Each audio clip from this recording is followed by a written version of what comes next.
I know. You know when we're sitting down there, we're actually doing it. We weren't. Is it yourself or is it the boss who says what she said, not their traveller lads? So no, basically, she's not serving the public travellers. That's it. That's what I give this one.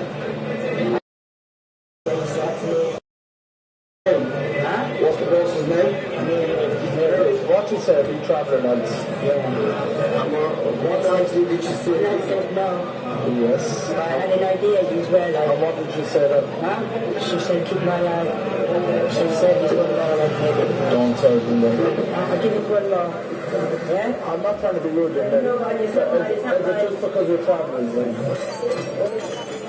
Look at him for coming down. Get nervous. Don't worry about it. It's only a glass. Don't worry about it. So she did say don't give us no more than this. I'm saying I need one. Just don't if you got a drink.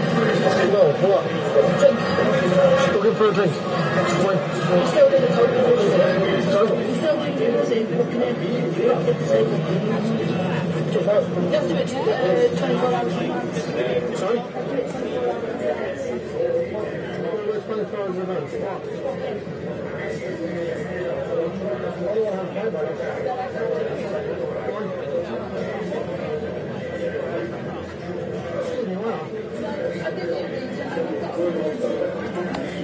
Good afternoon all, Wendell Denilton Street Night coming to you live and direct from outside of the Houses of Parliament where Not the Bill protests will soon be beginning, and things are just beginning to warm up, and around 1 p.m. I believe the protest will be leaving here and making its way towards number 10 Downing Street. So we're just outside of the Houses of Parliament with Not My Bill or Kill the Bill rally, and we are expecting about 10 different community groups engaging here today. We've got Extinction Rebellion, we've got Just Stop Oil, and there are many other groups down here today. And we've also got a leading BLM activist who I will introduce her in a few moments, but it is going to be a 5-hour live stream today, and it is going to be good. And I believe that we can see, as I look around, the old bill is all around this place, and let's see if there's going to be arrests. But we are outside of the House of Parliament on a Kill the Bill rally, and if you know Dahlia Mathis, she's a leading BLM activist, and she is going to be engaging with me here today, and she's going to be on the mic very soon.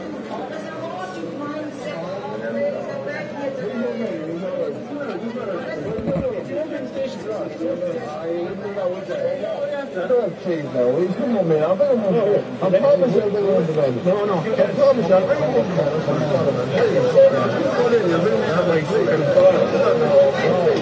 I've given it to him.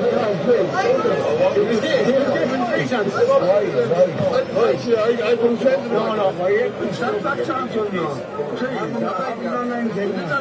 Please, I beg you, I bring him over. I want him over, please. I'm probably going to bring him over. No.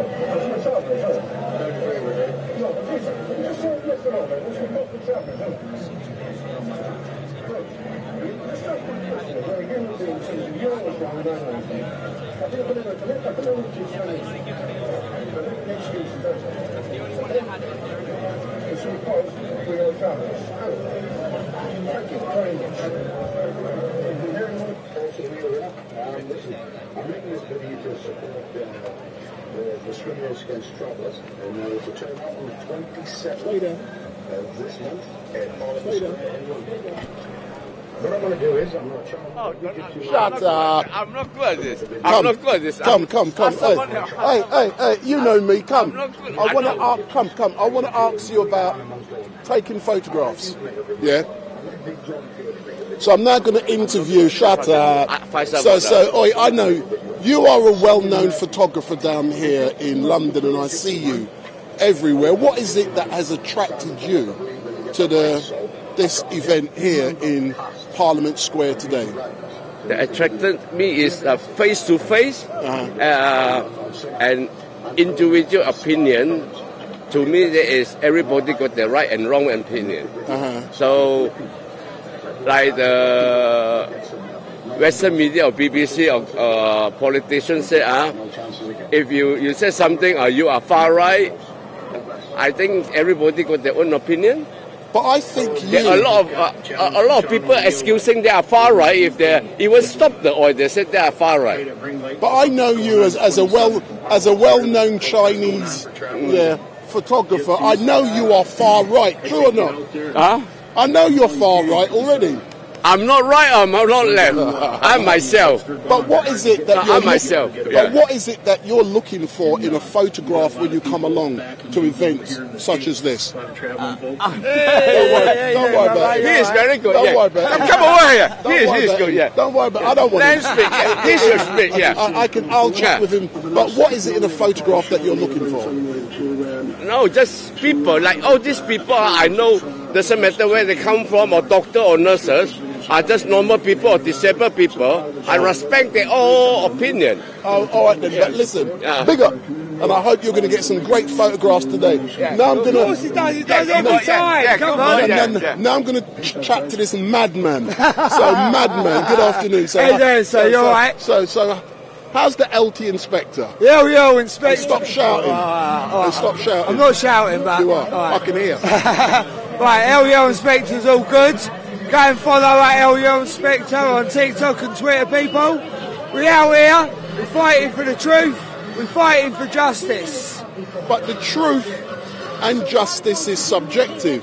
Well, so what do you define as the truth in regards to your fight? I'm awaiting a payment from both the city police and the Metropolitan Police. What they gave you a good kicking, did they? Because you deserved it. No. You reckon they can give me a kicking? No, they ain't got enough people in their numbers. Anyway, they arrested me twice, unlawfully, and now they got to pay me out. Hold on.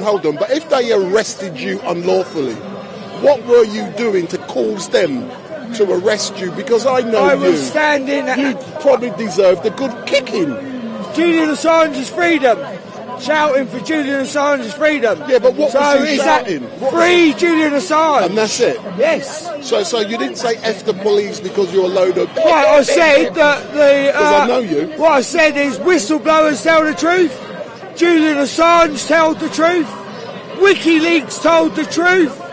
And the governments of the US and the UK lied. But let's talk about Julian Assange. Don't you believe that, and I'm being devil's advocate, that Julian Assange, in his approach, he has jeopardised world security by the WikiLeaks? Yes or no? Right. So if the truth does that, then tell the truth, brother.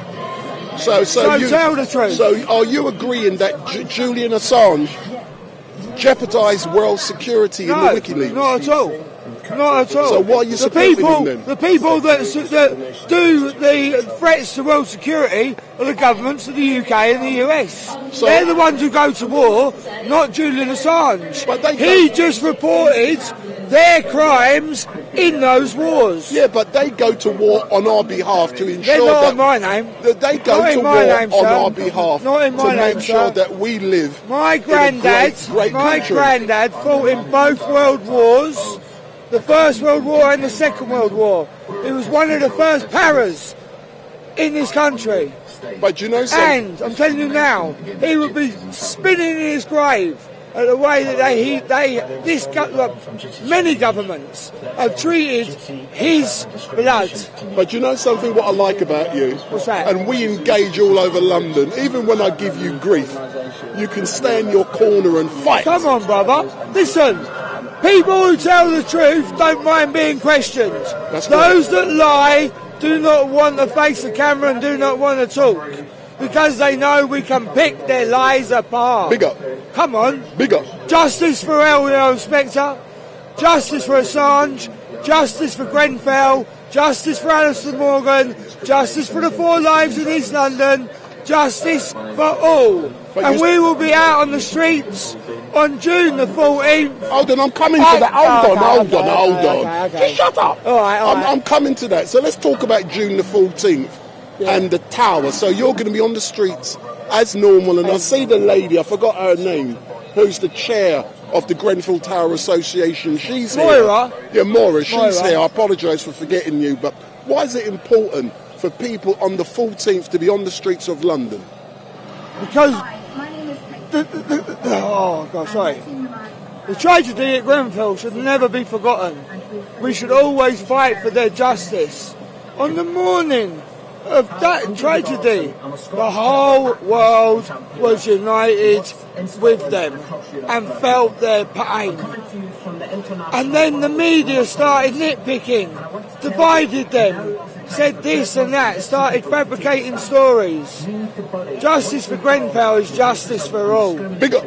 Come on. See, we did and get... justice for Chris Cabba as well. See, well, you and I Daniel Morgan and so many people. Come on. How come you haven't said justice for Sasha Johnson? And where were you Sasha Johnson at the event I arranged last week? I wasn't about last week. Yeah, what, you in prison because you got nicked? No. All right, then, I've no doubt I'm going to see you later on, man. Have a good night. So that's Make sure you keep on following this man because he's always out on the streets. He's as well. cracked. He's mad. He's on drugs this week. Yeah, he's on crack. Wait, right. He's on crack. He's on crack this week. Big up. Wait, Big up. All the best for the demonstration on the 26th So of May. that's LU Inspector. He's well known down here, and he is a fighter. And one thing I do like about him is that when I engage with him, I can have a laugh and a joke. So let's go back and let's see what's going on down here. You can't be said that you wouldn't serve us because I can't be for him. For who? What guys? What guys? No, I can't think of it, please. So what guys? What guys are you from? What? White people? Irish guys. Yeah. What? I've been in it before, a long time ago. Okay. So. I wasn't him, but... Okay, that's fair. Okay, now I totally see. We'll have a conversation. And the name of your public? Queenshead in Oxford, right? Yeah. And you will serve me, myself, John Riley. So many of you will be aware of a gentleman by the name of Patrick who threw eggs at King Charles, and hopefully I will be interviewing Patrick because he's in the house. So my man, LU Inspector, is looking for Patrick, and hopefully he's going to come over to me and we can have a conversation, an interview, and we can see the old Bill is just walking through the crowds. And sometimes when you see them down here, there may be only a couple of them, but in the background there's lots, and if you can see the ones in the blue, they're the good ones. They're the ones who are the liaison officers. So when I arrive on site like this, I like to find out who are the liaison officers, and it gives you an indication of how many there are, how many police are actually in the background somewhere, because a lot of them are actually, they're the key people. So if there's any issues, they will be sending information back to their control centre at Scotland Yard and all kind of different places. So, you know, I'm always down here, so I know how it works and they know me. Big up! Places are getting told you have to pay up front, and other people from the set community doesn't have to do that. They're making any excuses 24/7 not to serve us, and that's the God's truth. Just a quick question to let everyone know. We're not really bothered about your staff when you send out your little palms, just like Jess. Not bothered about your staff because they're only doing their job, just like your managers. They're only doing their job.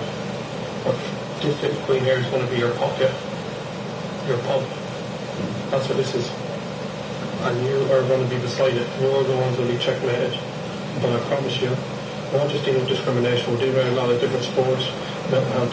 Anti-travellers are dealing with 24/7. We're trying to help them and support them. But until we tackle this together with this discrimination, we ain't going to make no change. We've highlighted as much as we can from Gypsy Traveller leads. There's a lot of organisations out there that make their tea, the whole lot of we will be number one by next year. We'll be number one organisation. What you're seeing at the moment is a video of travellers who have experienced discrimination as a direct result of this new bill. So what we are hearing is travellers, they're on the screen and they've experienced discrimination as a direct result of the bill. Message me, bring my phone, we'll get this once phone get it sorted. But tell the managers, it's not your fault, and I respect everyone who does believe this is wrong.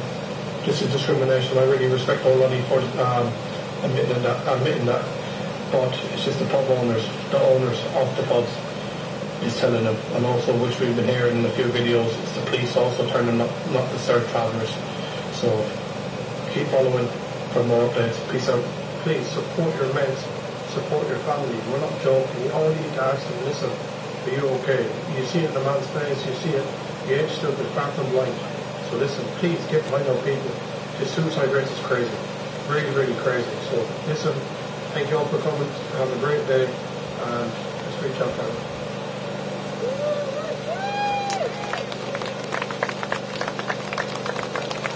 Hi guys, everyone, thank you all for coming to Parliament Square. Here, time for change. We're going to make a change. Listen, we all know for a fact we get discriminated every single day of our life. So I believe Dahlia Mathis, the once be discriminated. she's wearing my microphone, and I think she was going to be going up and giving a rabble-rousing speech. And when I saw her last week, 2 weeks ago, down in front of Downing Street, she gave one of the most powerful speeches I've ever heard. So in a few moments, she's going to be making a speech. Time is now. So that's it. there's Don't wait Dahlia about it. Mathis, This is our time. leading Young Black generation Lives will make a Matter difference. activists. As you're all going to see on the screen. And don't forget, if you're new to Street Night, give me the thumbs up. Make your comments down below, share and follow. Tomorrow we got Speaker's Corner, 1 till 6 p.m. So tomorrow we got Speaker's Corner, 1 till 6 p.m.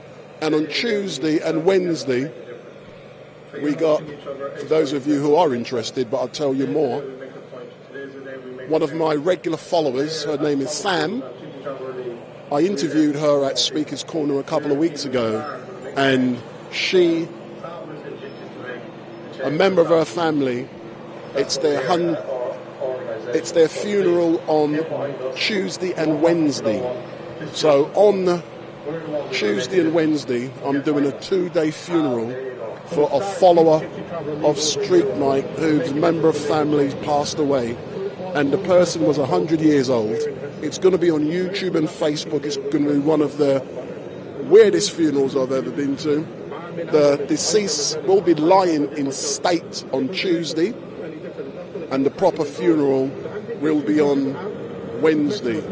And you will see horse-drawn carriage being taken all over Tottenham on Wednesday. So big up, big up, big up. So you're going to get some of that on Wednesday, and it is going to be a great day.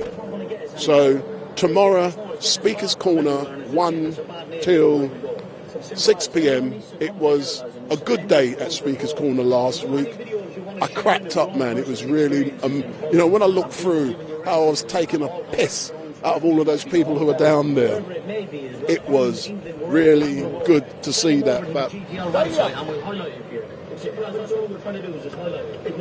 let me see if I can capture Dahlia's, to see if she'll give me a quick interview. So we're with the Gypsy Traveller League. So the Gypsy Traveller League, it's an organisation representing gypsies, and gypsies has been discriminated. Stay there. I'm going to do a quick interview. So Dahlia, if you look into the camera, so we're live streaming, so tell people who you are.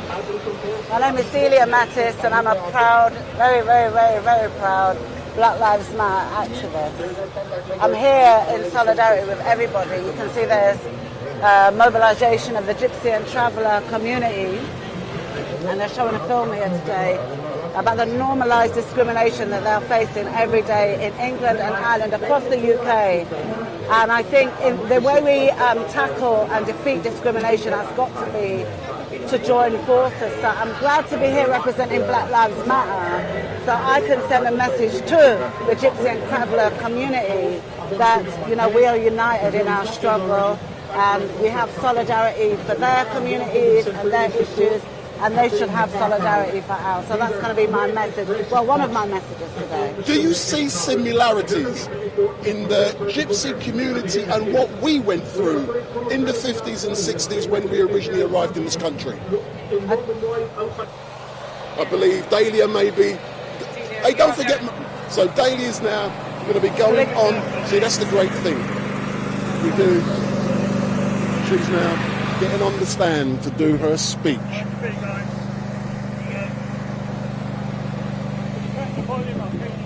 Testing, testing, 1, 2, testing.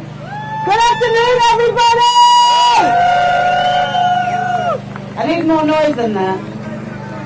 There's enough people out here to make more noise than that, so come on, let's get it popping. I said, good afternoon, everybody! Oh, that's much better.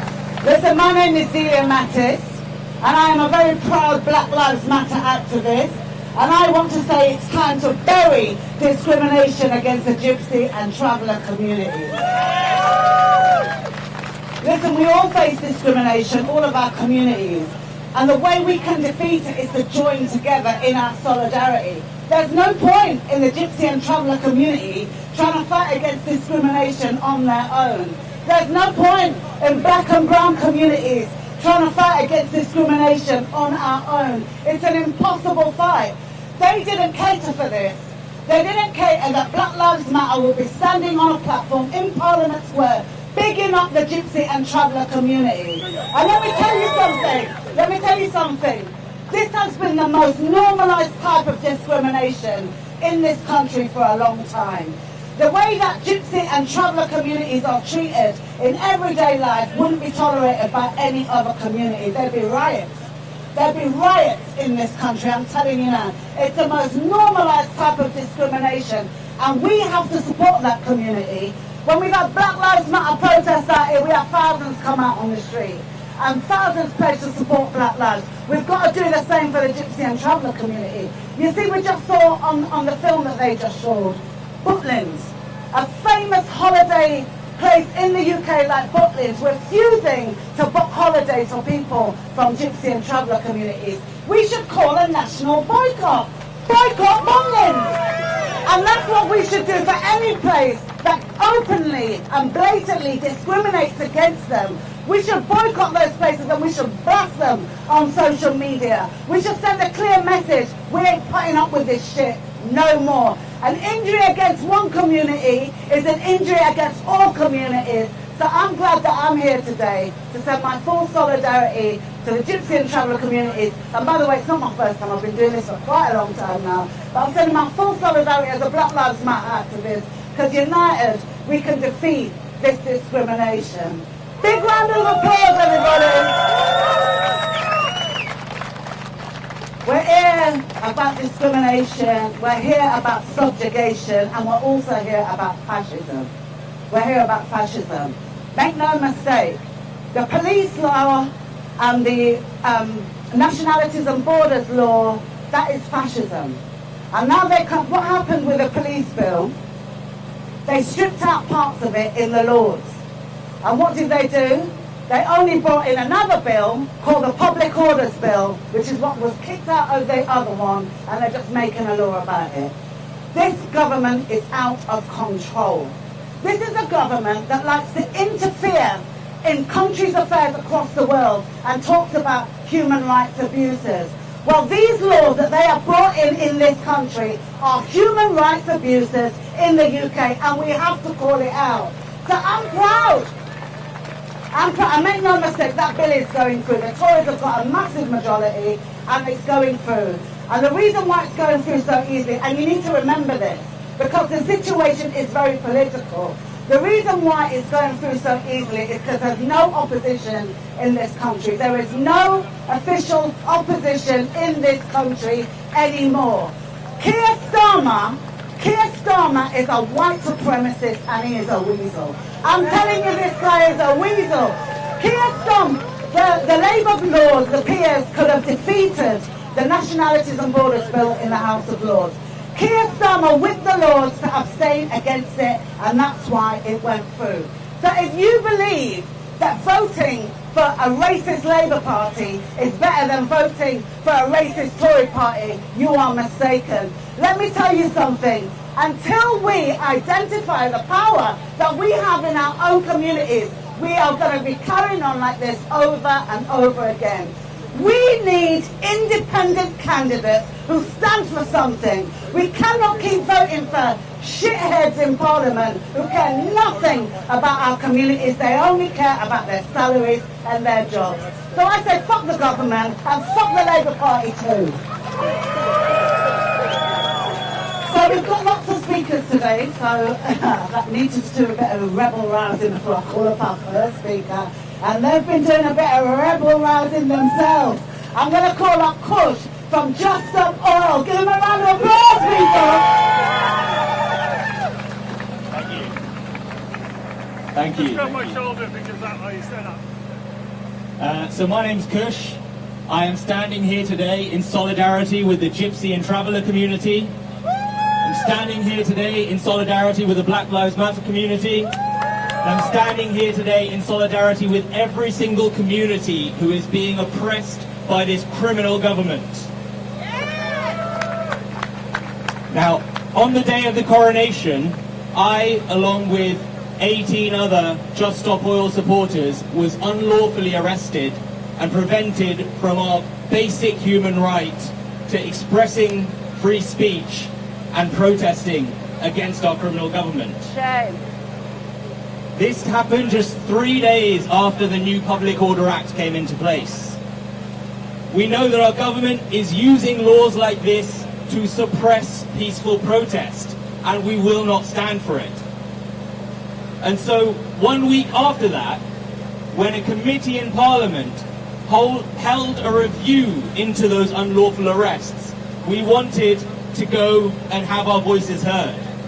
And so we wrote to that committee as Just Stop Oil to give our evidence about what happened. And they said, thank you very much, but we are not accepting any evidence. And we said, well, that's a bit weird. I mean, you arrested 19 of us, held us unlawfully for between 8 and 24 hours, but you don't actually want to listen to us to give our side of the story when you're questioning the police on what they did that day. So we went to that committee meeting and I tried to give a very short 2-minute speech. 10 words into that speech.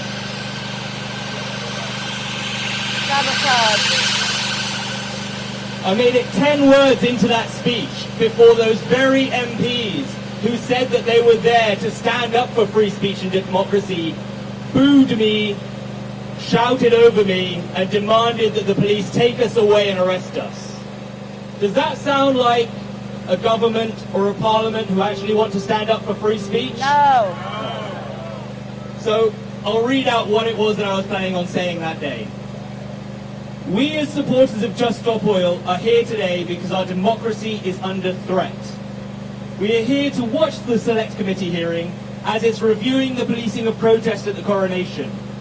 Among the 52 unlawful arrests in total that day for alleged public order offences, there were 19 Just Stop Oil supporters and an independent journalist. We had not even begun our protests, and our intentions were to simply display our T-shirts and our flags saying Just Stop Oil. We're here today to see how the committee will hold the Metropolitan Police to account for their actions, which breached our fundamental human right to free speech and freedom to assemble. Without free speech and freedom to assembly, our democracy is under threat. Our democracy is under threat by the Public Order Act of 2023 and the Police Crime Sentencing and Court Act 2022, which have criminalised peaceful protest. These acts have been used by the police on Coronation Day to indiscriminately arrest us, preventing us from being able to protest at all. Our democracy is under threat from new oil and gas. David Attenborough has warned the UN Security Council that the climate crisis threatens the very nature of human civilization. Because when billions of people are forced to move, to flee floods, fires, famine, and the resulting conflict that will inevitably threaten our ability to govern peacefully and democratically, there will be no democracy. We are here because, like all others, our voices deserve to be heard, and so we wish that you would be kind enough to listen. Thank you. Thank you. Okay, easy does it, easy does it. Thank you very much. That was an amazing speech, Kosh. And I can't believe, well, I can believe that happened to you in Parliament. Because Parliament is full of shit, let's face it. It's failed us, it's failing the communities that need the support. And it's just enriching themselves and patting each other on the back. Parliament is not for communities that need support. I have to talk about the police and their behaviour on Coronation Day. In a democracy, everybody has the right to voice their opinion. I didn't even know about the Not My King protest. I didn't get the memo because I'd have been down there. Right? I need one of them t-shirts because next time I'm coming to join you. At the end of the day, the monarchy is out of date. As generations go on, younger people coming up, they will not have any need for this nonsense monarchy. And in a cost of living crisis, the audacity of spending millions of pounds on a vanity project is completely disgusting and outrageous. And they should never have done it. So it's not about just Not My King, it's about that one over there. Abolish the monarchy. It's out of date and it serves no purpose. We've got another speaker here, so Graham from the Republic, and I hope he's going to speak about what happened on Coronation Day. Give him a round of applause. It was a fantastic demonstration.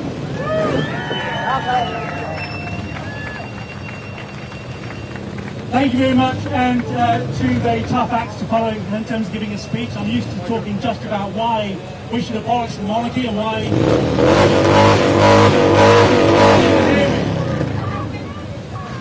My best fans. So I just wanted to say to begin with is that I am proud as a relative newcomer to the world of protesting to be sharing a platform with the Gypsy Traveller League, with Black Lives Matter, JSO, disability rights campaigners, peace campaigners, and everybody else who is here today.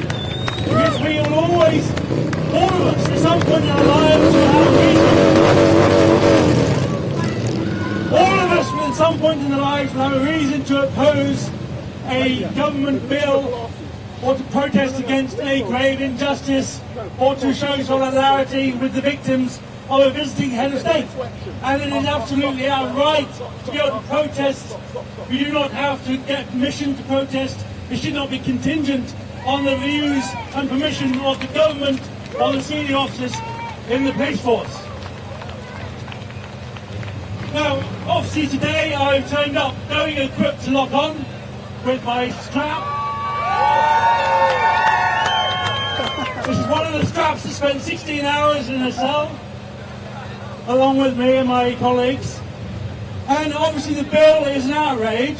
The bill has removed our right to protest. We now only have the freedom to protest contingent on that permission. And that is a disgrace. Talking of a disgrace, whilst I am proud to be here, I'm sure you are as well, there are many people in this square today who should be hanging their heads in shame. And they are the people in uniform, the police officers of the Metropolitan Police. Every officer involved in unlawfully arresting peaceful protesters should hang their heads in shame. And I know that there are many officers in the Metropolitan Police who try to do a decent job, but unfortunately they are increasingly in a minority. And in my view, it is time the Metropolitan was abolished and that we had community policing across London and not a police force that is under the control and influence of the Home Office and the government. So, of course, on that day, what I didn't get to do was to protest on Trafalgar Square. Instead, I got to read some pretty poor literature in a police cell, and I'm going to set up a charity to send good books to police stations. But what I was going to do is stand there with a microphone and say why we should get rid of the monarchy.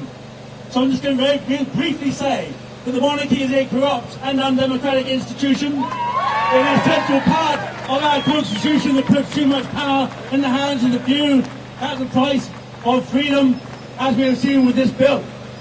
And on that day we were arrested in the name of the King to protect his £250 million celebration so that he could troop along the road in his ridiculous carriage and have a hat put on him and an oil anointed him so that he can then stand there and say, look at me, I'm king.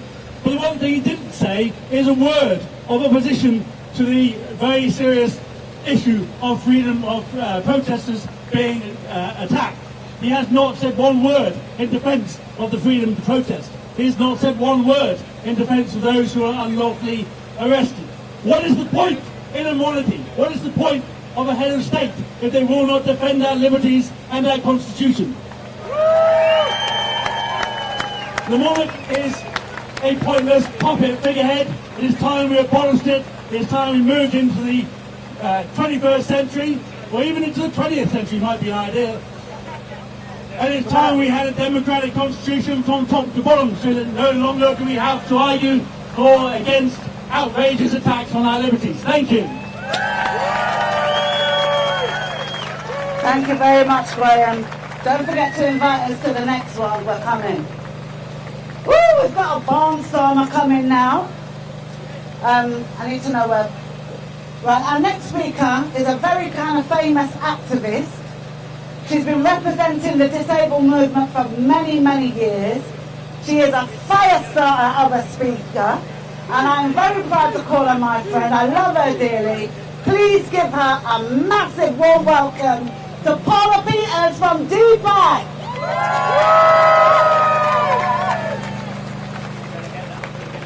Solidarity to you all out here today. And to the Gypsy, Roma Traveller community, we are with you in complete solidarity.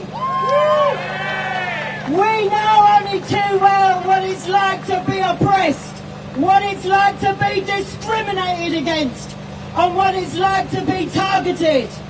And I want to give a shout out to the bastards in the media, to Jeremy Vine, to the Tory graph, to Metro, to GNB News. We will shut you down. We will not tolerate the demonisation of claimants and disabled people that has ramped up hatred towards us as a result. But today, we're talking about the Public Order Bill. Disabled people have a long and proud history for fighting for equality, inclusion and social justice. But now, with this government, we are in a precarious position. We are in a war with this government for the very right now to exist. Through their ideological policies, they are killing hundreds of thousands of disabled people. Hundreds of disabled people are dead as a result of those murderers in Parliament. Yeah. And this is a message to this heinous bastard of the government. While disabled people are dying, there will be no peace for you. While the government and the police are violating and abusing our human rights, there will be no peace for you. We will not be silent on what is happening to us. We have stormed Parliament. We have blocked roads. Yes. We have shut down government departments. And this is a message to the government and to the police. We will continue to storm Parliament. We will continue to block roads. We will continue to shut down any oppressor who oppresses us. We will defy you. We will not tolerate the oppression and discrimination and the targeting of disabled people. We will do what is necessary to free disabled people from oppression and resist this government. We are with all of you. Solidarity!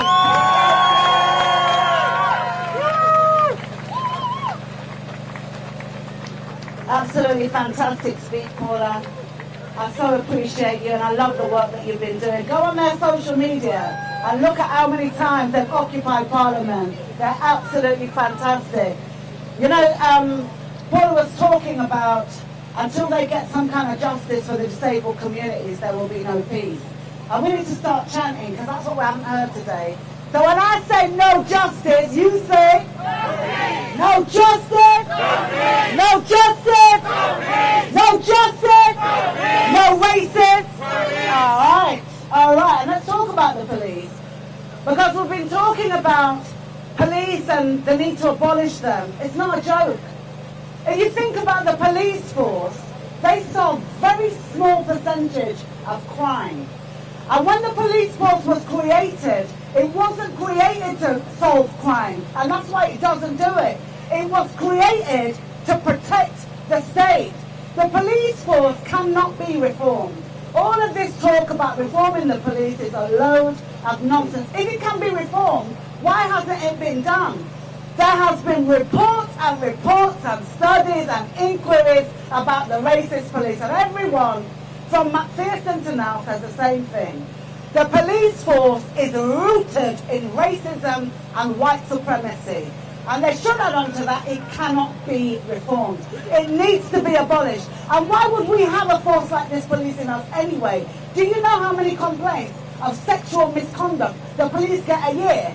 Do you know how many? There's over 725 complaints of sexual misconduct a year. Do you know any organisation that exists in the whole of the United Kingdom that has that number of complaints and still exists? It would be shut down. So, when you see the police brutalising people and subjugating people, it's rooted in their very existence. The police force cannot be reformed. It has always been racist and it will always be racist. No justice! No peace! No justice! No peace! No justice! No peace! Okay, we've got a special guest for you coming up next. We're going to break it up a bit. We've got some entertainment from the very wonderful Jermaine Jackman. Please give him a round of applause, everybody. Hello, my darling. No justice! No peace! No justice! No peace! Friends, comrades, it's great to be here. You know, there's an inextricable link between music and politics, between protest and song, and I've come here to sing for you today. But before I do, I find it very interesting that this government finds it very easy to point to countries around the world that oppress its people.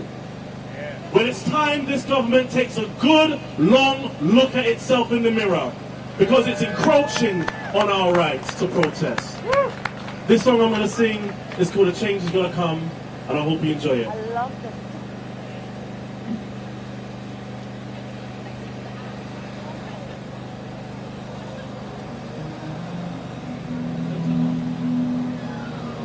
I was born by the river in a little tent. Oh, and just like that river I've been running ever since. It's been a long time coming, but I know change gonna come. Let's do that one more time. Can it go higher? Let's crank it up a bit more. Don't forget, if you like Street Night, give me the thumbs up, make your comments down below, share and follow, and hit that subscribe button, hit that button, hit that subscribe. I was born by the river in a little tent. Oh, DJ. You been? Rewind, let's do it again. I was born by the river in a little tent. Oh, just like the river I've been... That's fine, I'll do it without the music. Oh, just like that river I've been running ever since. It's been a long time coming, but I know change gonna come. Oh, yes it will. It's been too hard living, but I am afraid to die, 'cause I don't know what's up there beyond the sky. It's been a long time coming, but I know change gonna come. Oh, yes it will. I go to the movies and I go downtown. Somebody keep telling me, don't hang around. It's been a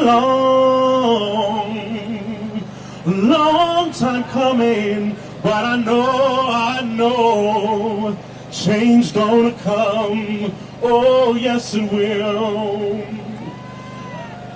Then I'll go to my brother and I say, brother, help me please. But he winds up knocking me down on my knees. There's been times that I thought I wouldn't last this long, but now I think I'm able to carry on. It's been a long time coming, but I know what a change is gonna come. Thank you so much.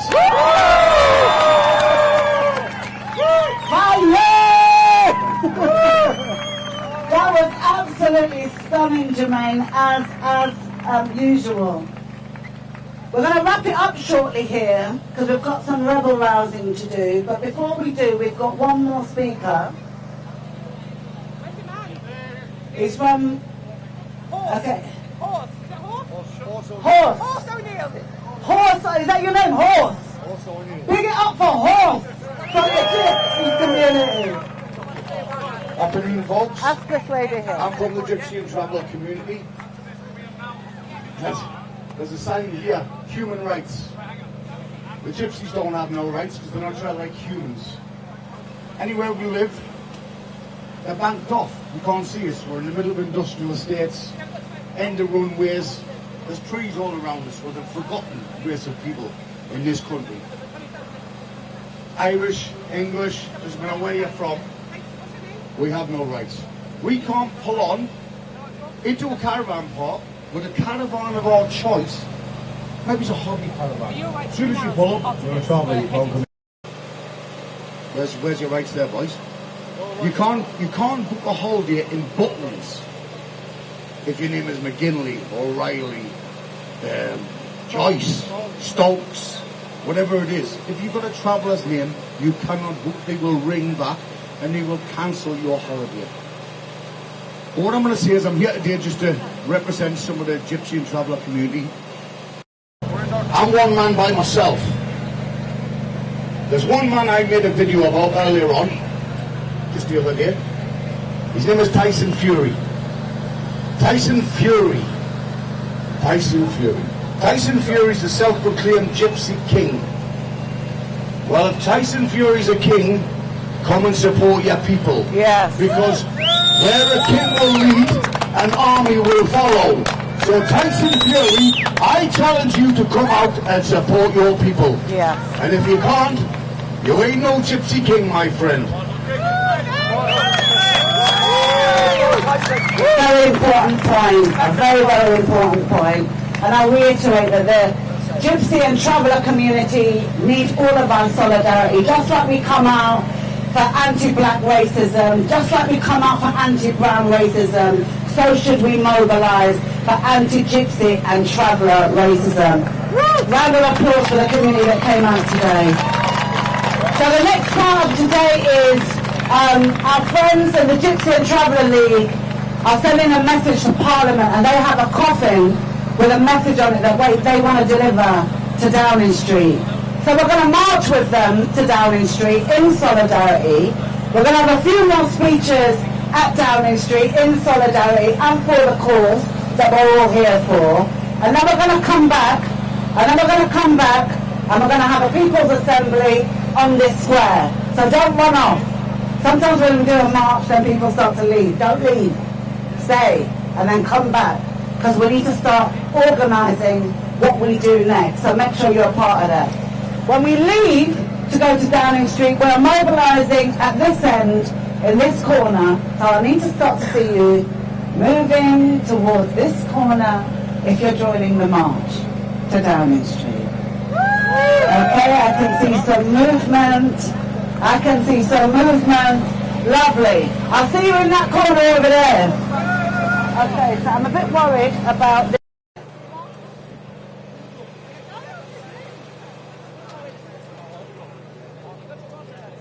Oh, thank you. Oh, sorry.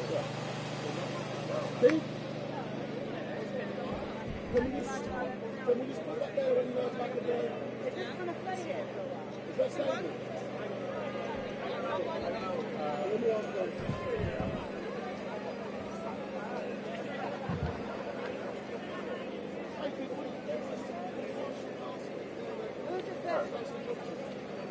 If anybody is not joining the march, I want you to just chill out here, and we're going to be here. So we might have some music and stuff. If you don't want to join the march, be free to stick around.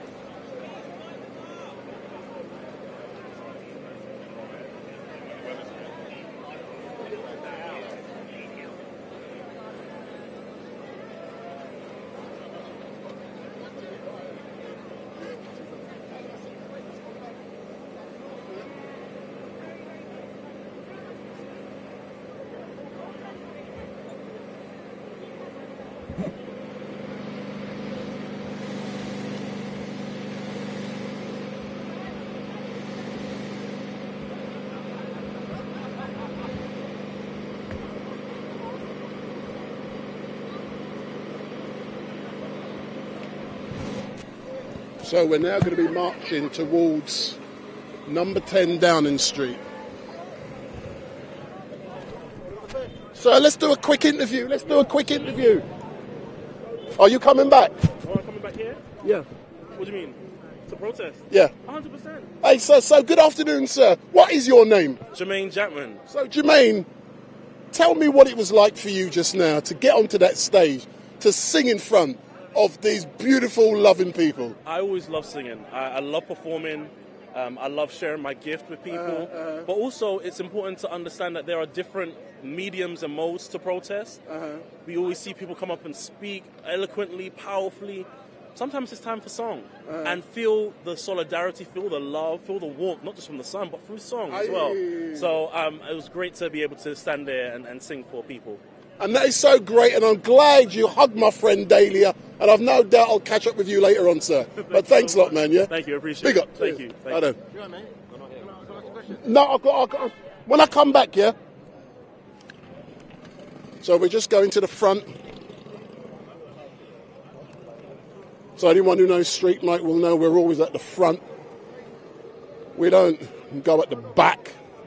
We always make sure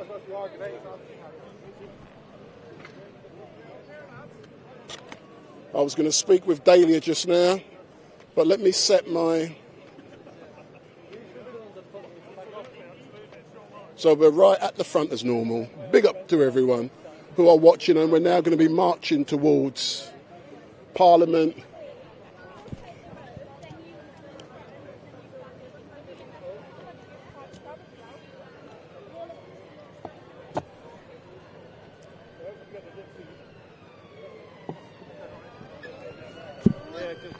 So don't forget, if you like what you see, and give me the thumbs up, make your comments down below, share and follow. And if this is the first time that you have seen Street Mike, make sure you hit that subscribe button and make sure you follow. So let's say, Dahlia, step forward, step forward, step forward. I'm stepping forward, but I just need to see what's on this banner. Oh, I love it. So I know you love it, but Holden, how comes I didn't see you singing just now? Why did you not sing? Listen, I'm not one to upstage anybody. You know how my voice is already. I'm not going to embarrass Jermaine Jackman. Oh my God. But are you happy with the turnout today? Sorry? Are you happy with the turnout today? I'm happy with the turnout. I mean, look, the guys called the protest. Honestly, they asked me to come and MC, and it's great that they've been able to mobilise like this. I love that the Gypsy and Traveller League are here because them connections, need to be built. So, yeah, I'm happy with the turnout. Well, if they're happy with it, I'm happy with it. But don't forget, you got my microphone on and I want some good sound. So if you cuss anyone, I'm going to pick it up. Yeah, don't worry, I'm going to cuss them out and I want you to pick it up. So that's Dahlia Mattis, BLM. Yeah. So that's Dahlia Mattis, BLM activist, and she's wearing my microphone. So just like she said, she's going to cuss everyone who needs to be cussed. So let's go. And in a minute we can see the old bill. So here's officers from the Metropolitan Police. So here they are. So I wish I could interview them, but that's actually not permitted. So they, what their role is. They protect and serve the community, allegedly. And like you can see, they're blocking the traffic to ensure that there is no collision with the protesters. So at the moment, the old Bill's doing a good job. But that may change with time. So at the moment, the old Bill's, they're actually blocking the road and ensuring that there are no collisions with protesters. And just like I said, these gentlemen here in the blue tabards, they're the liaison officers. And these are the good coppers, and I like the good ones. Look, he's laughing. So how are you, sir? I know I can't interview you, but... So if you ever come along and you see the guys in the blue, they're the ones you say hello to. Big up. They all know Street Mike. So we are going to be setting off in a few moments, and you can see Big Ben in the background. So, big up, big up. What's happening, Frank? So for some reason, everybody knows Street Mike. I don't know why. So this is what... Hey, muscle man, what are you doing out here today? So come on, yeah. How'd you get them muscles? Hold on, let me go over here and engage and see what's happening with the police. Excuse me, sir. How do you feel about this? This is a joke. Like, what are you saving? It's a hot day. People are trying to get somewhere. What is this about? Sir.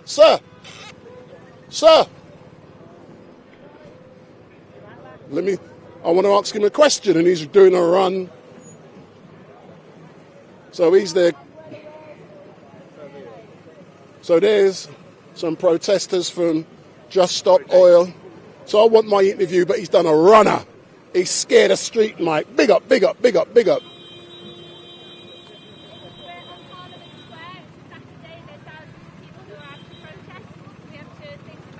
So there's the colleagues from Just Stop Oil.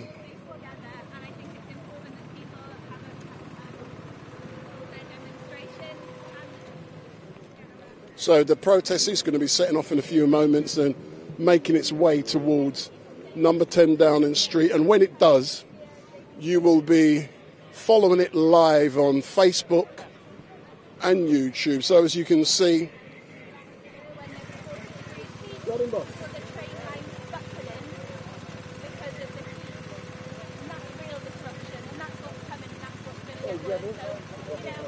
Half an hour protest on a Saturday at Parliament Square.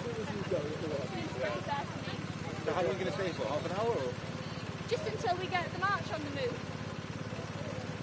So good afternoon, my name is Wendell Daniel from Street Mike. Can I ask you a few questions? Why are you here blocking the road? And I'm being devil's advocate, by the way. We're here blocking the road today because we're holding a demonstration. There's lots of groups out today. There's Black Lives Matter groups, Just Stop Oil groups, Extinction Rebellion group, Gypsy Traveller League, Republic, lots of groups. Here they come now, coming round. So I'm gonna catch up with you later on, yeah? Excellent stuff. So the protest with the coffin is now setting off, and we will be marching all the way down to number 10 Downing Street in unison with the coffin.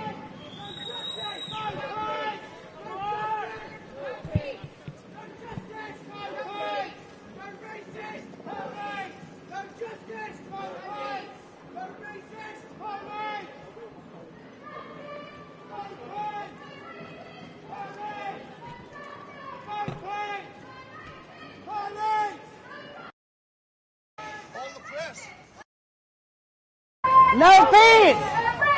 Police! No peace!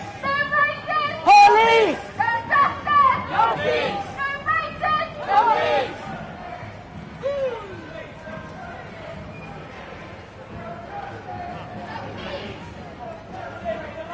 peace! No justice! No peace! No justice! No peace! No justice! No peace! When we get into the street, Mike, how does it feel to be walking down Whitehall with the coffin? No peace! No justice! No peace! No justice! No peace! No racist police! No justice! No peace! No racist police! No justice! No peace! No racist police! Why do you think the discrimination continues against your nation of people? Racist police! No justice! No justice! No peace!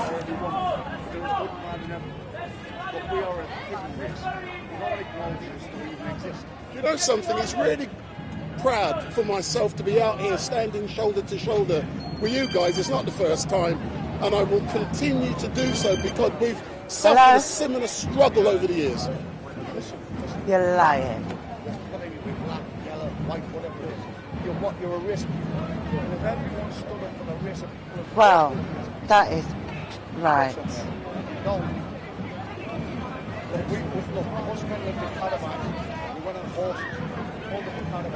Every time what?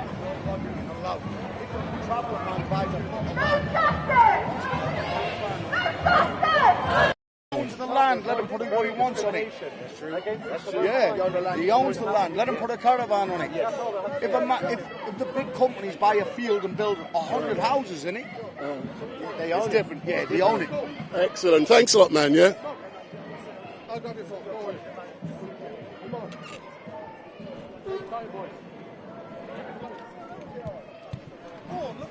Big up, big up, big up. So, LT Inspector, how comes you've managed to get in there and now you're carrying the coffin? I stand with everyone. I stand with the boys. I stand with the travel community. I stand with all. Come on. If you're oppressed by this government, I'm going to stand with you. Because this government is corrupt. This government target people that they don't want to listen to. And I stand with the boys.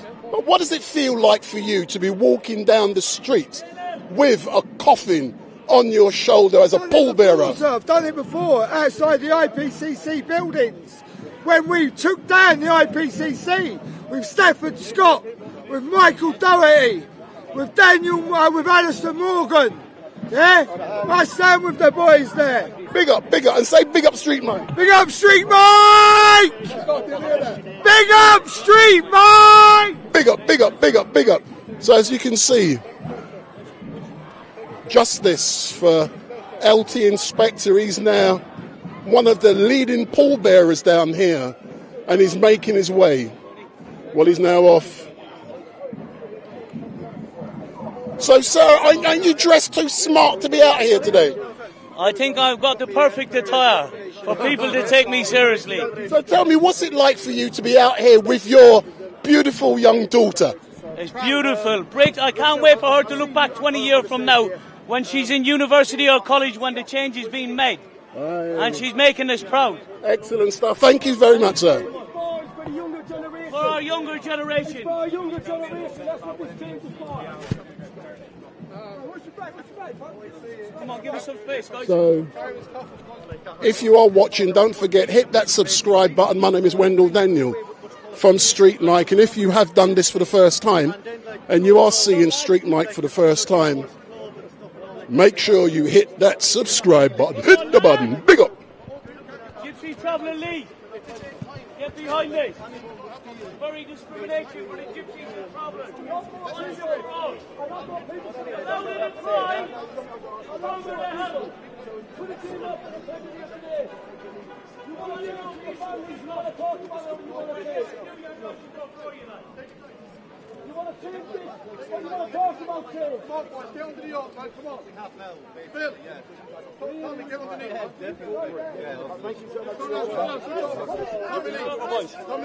Tommy Lee, get there. Small Bill, come there, buddy, please. Come there. Come on, grab your phone, please. Come on. So we can see the towers from Westminster in the background, and we are about 100 feet away from the Cenotaph, or 200 away from outside of number 10 Downing Street. So we should be arriving outside of Downing Street in a couple of minutes. And don't forget, hit that button if you like what you're seeing.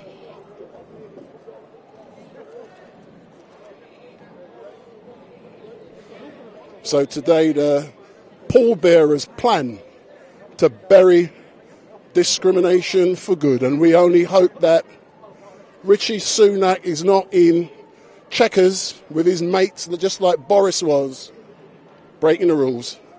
So Richie should be out here with his people.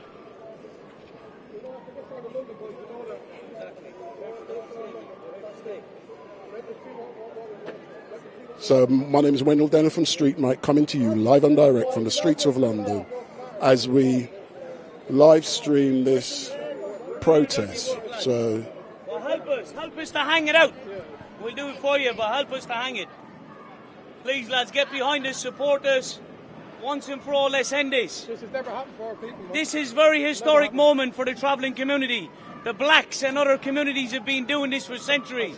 We have only just started. This coffin is empty.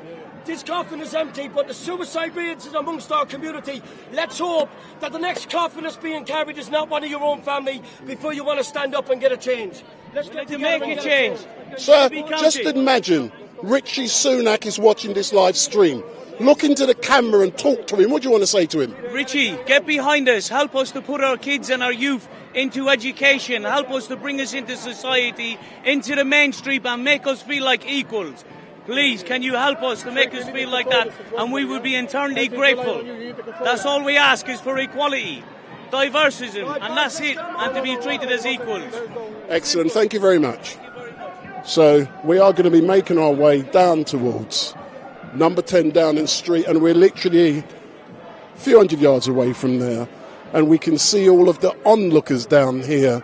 And tomorrow at this time we won't be in Whitehall, we will be at the usual rabble-rousing location at Speaker's Corner. So tomorrow we will be at Speaker's Corner at 1 o'clock.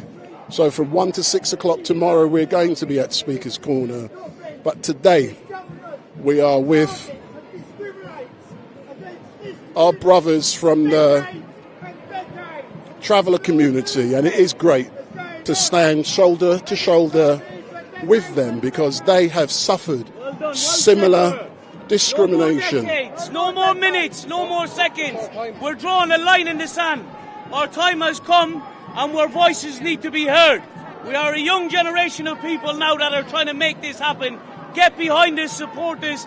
Please, the wider community, the non-travelling community, we can only do it together and when we come together. We'll only be accepted in society when we allow ourselves to be brought into society. It works both ways.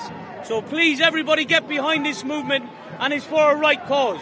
It can only benefit the youth, and we're fighting for the youth, and that's what we want. Our kids. We're going to carry the cross now for our kids. We might not even see the benefit of it. We might be grey and old and dead ourselves, but we're willing to fight for it now and make it happen. Big up. Our people rise up. Come and stick behind this. So you might recall last week at Speaker's Corner we had a conversation with a man who claims to be the Messiah, and he claims that he actually negotiated the Northern Ireland peace process. But today I'm actually walking away from the protest, and I'm going to introduce you to someone who was truly involved with that Northern Ireland peace process, and I can catch up with him later on. So, sir, hello. So, a couple of seconds. So, what is your name? Jim Curran.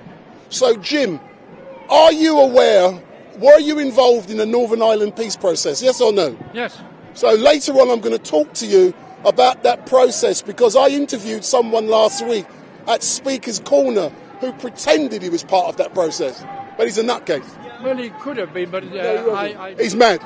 I don't know. He's but we can chat later on. So that's Jim Curran. So if you Google his name, Jim Curran, Google his name, you can see he was part of the Northern Ireland peace process. Just Google his name. So he knows Street Mike, and we will engage with him later on.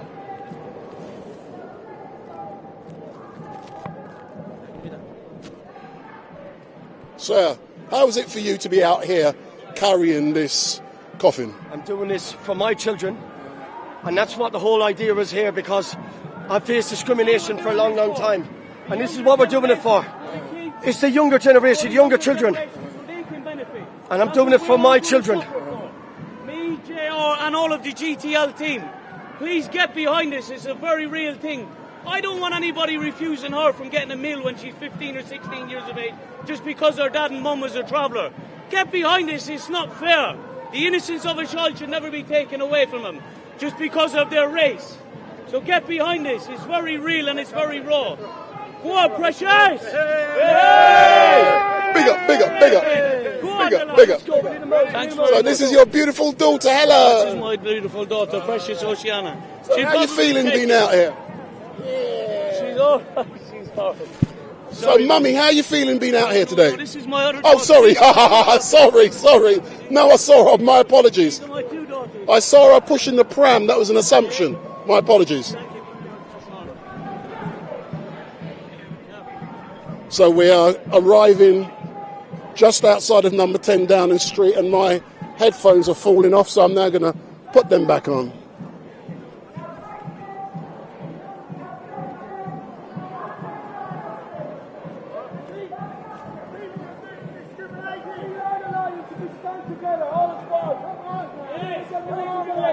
Collectively, we are lions. Yes. Louder and cry to more help. Come on. Come on. Irish and blacks have united today. Big up, they should have done it 100 years ago. Big up. Because we built these streets. We were immigrants. We were the hardest working people here. Forget the signs. Irish and blacks, they built these streets. No dogs, no Irish. No blacks. Change it to everyone welcome. Shame on you. Change it to everyone welcome. And we won't stop until you change it. That's it, it's done now. We won't stop. It's done now.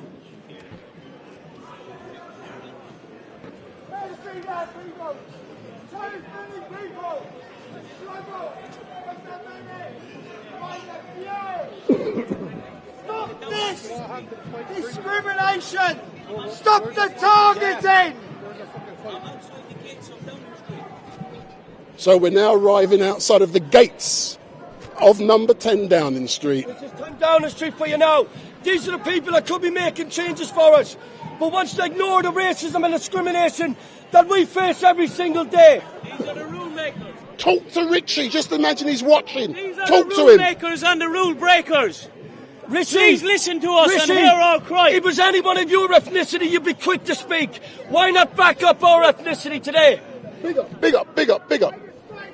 So we're now outside of number 10 Downing Street.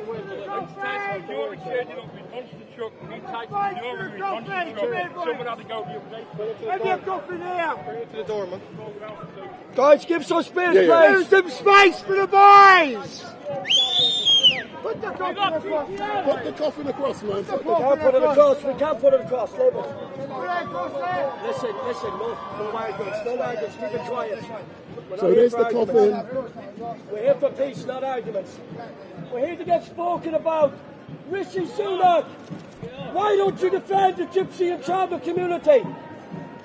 Why don't you stand with us and have something to say about the discrimination and racism we face on a day-to-day basis? If it was your own people, you'd be quick to talk. We want change, and we want change today. Enough is enough! So we're now outside of the gates of number 10 Downing Street, where with the coffin, and they're planning to bury discrimination today.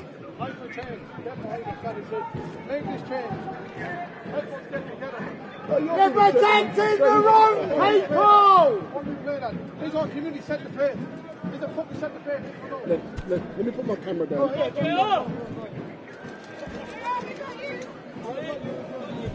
I got you, babe.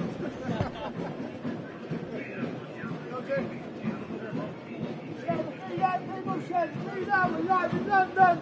We're outside Downing Street, the house of the liars, the cheats, and the people that do the discriminating. For decades, the Gypsy and traveller community have been targeted. It's not a new thing. Blacks and Irish together off. They should have done this 100 years ago. Well. Definitely. So many high-up voices in our community are worried about money and contracts, then what their children or their families' futures is going to result if we don't get a change. Let's so bring where this are issue you? Forward. Help us. Safety in numbers. Who thought Gypsy man be walking in there, boys? Who thought one of us was going to walk in there? Never. Not 2 years ago, not now. I'm going in there. Go in. I'm not going to see nothing, I promise, but I'm going in there. Make sure you come back. Hopefully. Sorry, come up. How do you operate this? All right, we're ready, Joe. No, you have to wait. You're going to have your speeches. He's little to Muslim. We're there from day one. I swear to God, he is. It's on the contract. The thing in the blue. It's a contract. It's already all right. Yeah, it's all right. Hello. Yeah. I'm going to wait for Jay to start walking in, and then I'm going to speak if that's all right. Yeah. Yeah, that's fine. Yeah. You tell me. Yeah. Right, people, get it laid down. Get this laid down. Stop, pull it back. Let's get it laid down for a minute. Just waiting a moment. Hey, big up. Let's get it laid down. You all right? Hopefully that's everything laid to rest now. When we put that coffin down, hopefully that will be the last time that our people would have to suffer discrimination by any race of people.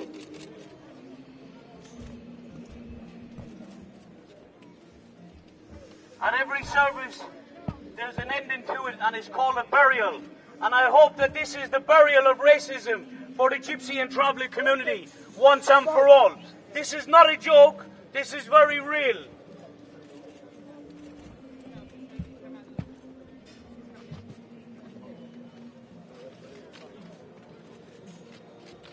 Here's a very historic moment. My colleague, John Riley, is going through the gates of 10 Downing Street. The first time a traveller...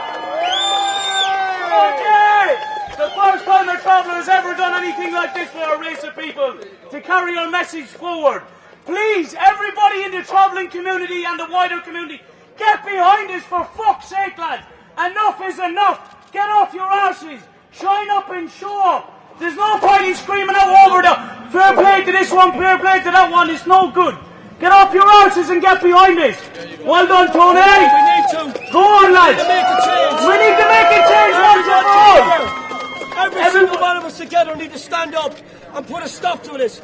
Any discrimination or racism, no matter who it's against, should be cut out in 2023. I agree, It's not Tony. acceptable for no one. Well no done. one to be discriminated against. This is a very historic moment. Well done, boy. No, I know, unusual. I'm not today.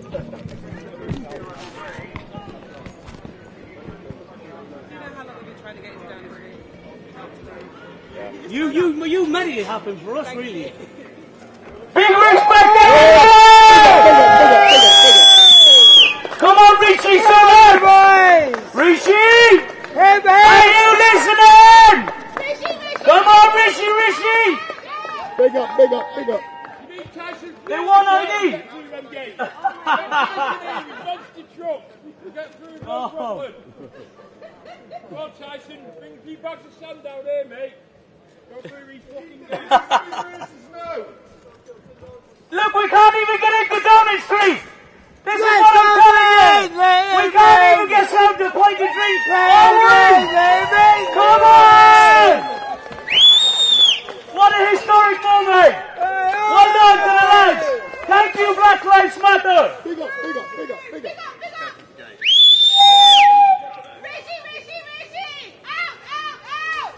Send out some steak and lobster, Richie!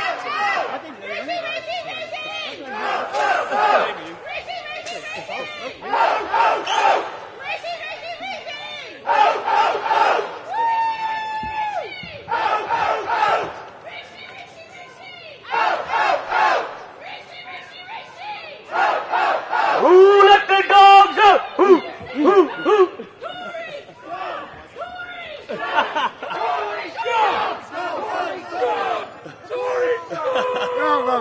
When I say stand up, you say no! Stand up! No! Stand up! No! When I say Tories, you say out! Tories! Out! Tories! Out! When I say Black Lives, you say matter! Black Lives! Matter! Black Lives! Matter! When I say fascists, you say pigs! Fascists! Pigs! Fascists! Pigs! Gypsy, you said diversity! Gypsy! Diversity! When I say gypsy, you say equality! Gypsy! Equality! Do you think it's going to be allowed back out?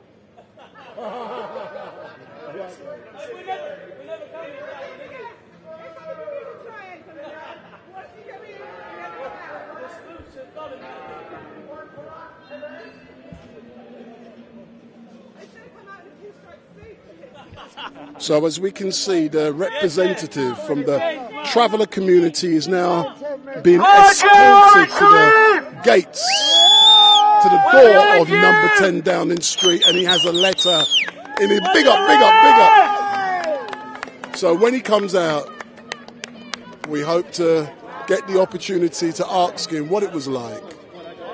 So he's now making his way. We can see in the background number 11 Downing Street, but soon he will be actually, so he should be right in front of number 10 Downing Street now. So we can see the zoom through my zoom. I'm going to zoom in that's as far as I can zoom in. So he's now going up to the gates of the door of number 10 Downing Street, and he's going to ring the bell. Ding, ding, ding, ding, ding, ding, ding, ding, ding. So as he rings that bell, don't forget, that's also what you guys need to do. Ring that bell and make sure you switch on your notifications so that every time Street Mike goes live, you will be informed. And make sure, if this is the first time you have watched Street Mike, make sure he's now coming back. So make sure you follow Street Mike. So hit that subscribe button, share this link with your family and friends, and ask them to subscribe in a few moments when the gentleman comes back, because he's now coming back. He's coming back. He's coming back. So he's going back. He's coming back. He's handed in the letter. So I want to know from him what it was like. Let me see if I can get an exclusive interview. So he's now taking a photograph. Precious asleep. When he comes out, I want to do an interview when he gets. Make sure he comes. Nah, listen, I get what I want, man. I get what I want, man. What's his name?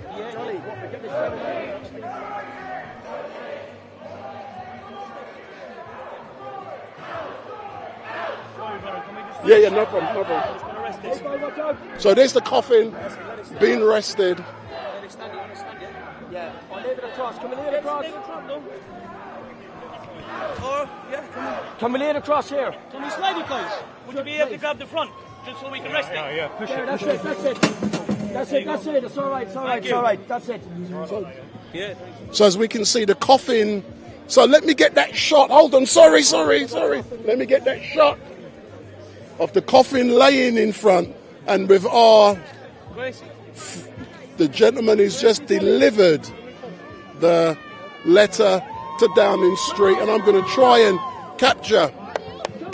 Testing, 1, 2. Big up. Testing, 1, 2. There's Dahlia. Not yet, Dahlia. I want to interview this man, so you better wait. Huh? Oh, you copying Street Mike, you dodgy geezer. You dodgy. LT Inspector. Here he is, man. Big up. So there's our man. Big up. Look at him. Big up. Right, let me get in there quick. I just want to do a quick interview. I want my interview, man. Yeah. Hey, I want an interview. Come. I want an interview, man. What's his name? J.R. Ewing. Where's he live? Suffolk. So let me try and get a Street Mike interview with J.R. Ewing.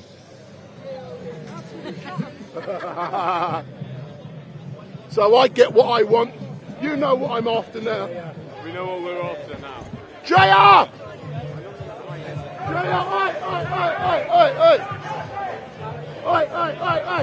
Oi, you can't get in there before Street Mike.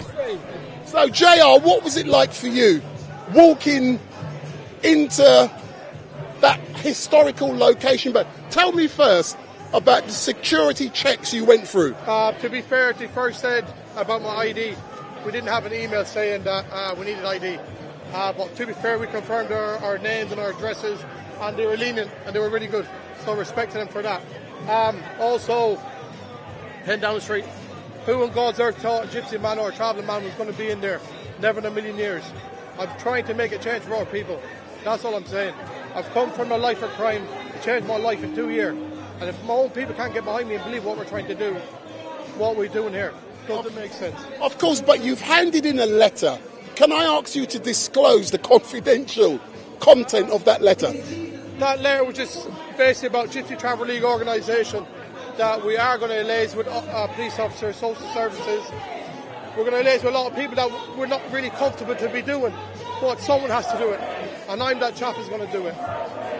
Excellent stuff. It's been amazing to observe you today, and this is a historical moment, and I'm so proud that I'm here with you. I don't know your name, buddy. Wendell Daniel from Street Night. Okay. It's a massive moment. Never in God's earth do you ever think a gypsy man walk in there. You'd probably think a gypsy man will steal his gates. You think a gypsy man will steal his copper. That's the stigma that we're getting. And I went in there, took some pictures, proudly here to make a difference. But I saw you walking away, then I saw you walking back. I thought you went back to nick something. Joke. To be honest with you, there was nothing in there. But did you actually go inside, or you actually just handed it in? I went to the door. One of his personal people has come along and approached us. I've given them the letter, got to take a few pictures, and respected the black man. He's turned around and said, fair play to what you're doing. Excellent stuff. So thank you very much, sir. It has been a pleasure, and I look forward to seeing you in the future. No, that's all we're saying, people. Listen, we're here to make a difference. We're a young bunch of travelling men. We're going to have grow by time. We are going to make a difference, but if you can't get behind us and support us in the way that we should be, what we're here for doesn't make sense, man. What, do you want all our children stuck in prison? Do you want all these little arguments among gypsy and travelling men who are then doing 20 and 30 years in prison for what? For nothing. Because when you're inside, you ain't getting no £10 note from any of your family, which you thought your so-called family. Far from it. They ain't your family. When you're inside, you know, I've done plenty of time myself, and I've changed my life around. Excellent stuff. I want you to have a nice interview with this young, upcoming... If you have an interview with this, that would be great. Thank you so much. Yeah. So Can you tell my viewers what it was like and the experience walking behind those gates of Downing I'm going to be Street? straightforward. Yeah. A lot of travelling men try to hide their emotions, and I'll be honest, I did get a lump in my throat because the moment that I'm the first to do it, and hopefully please God, once we grow, there'll be more men going in there and talking on behalf of us. That's what we're missing. We need people, high up, travelling men, women, to be talking for us. And this next year, we will at GTL will be getting a lot of travelling men and women that we're thinking are very educated and be able to talk on behalf of us. That's what it's meant to be, and that's what it is going to be. And what will the security say? Oh, no, you're right there.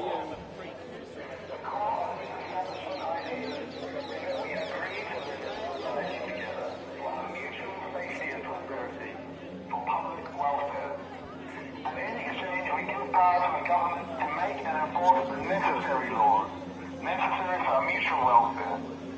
Now, our government is utterly perverting that power to make laws which annihilate public welfare in climate and ecological collapse. Therefore, why be private interest above the public interest? The investor burns, the planet burns. I have to be 4 foot nothing with a load of 6 foot fellas underneath things. Huh?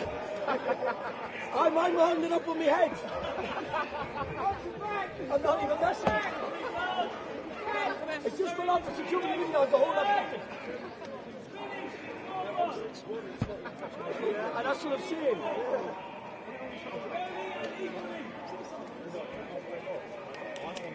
Thank you. Go on, lads. Go on, the Travellers. Go on, Riley. We're now making our way back to Parliament Square, and don't forget, if you like Street Mike, give me the thumbs up. Make your comments down below. Even if you hate me, still give me your thumbs up, but give me a thumbs down. Make your comments down below. Share and follow, and make sure you hit that subscribe button.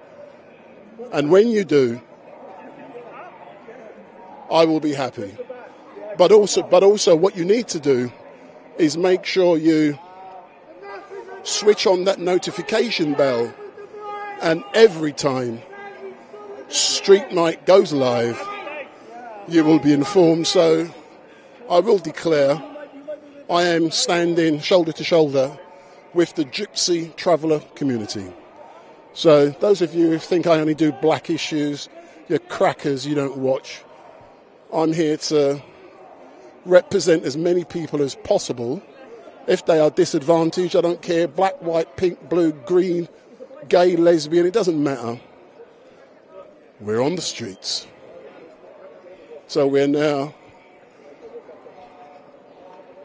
heading back towards Parliament Square.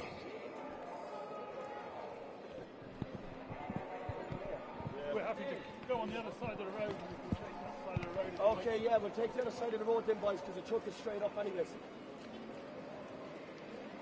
Well, you better stop into the red line and see the service. Huh? We'll be confident at all with us. I told you to put it in the disabled bay.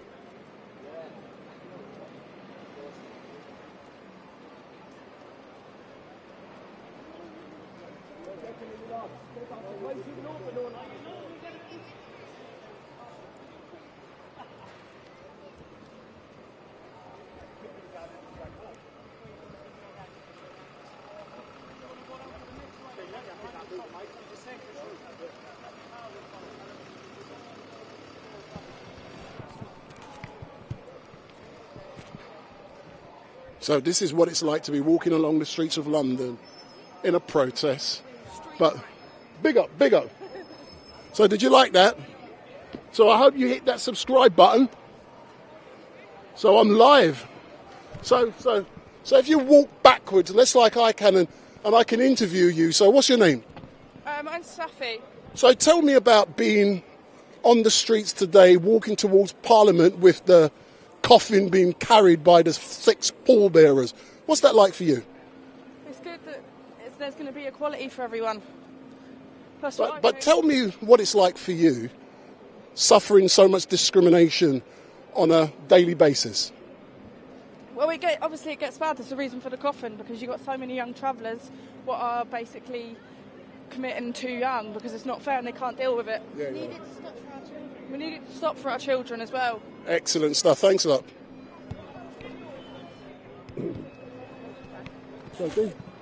I can see the picture tomorrow in the news. It will be with Big Ben in the background. So there's some photographs from the Nationals, and they're capturing with Big Ben in the background. I know what they do because I do it myself.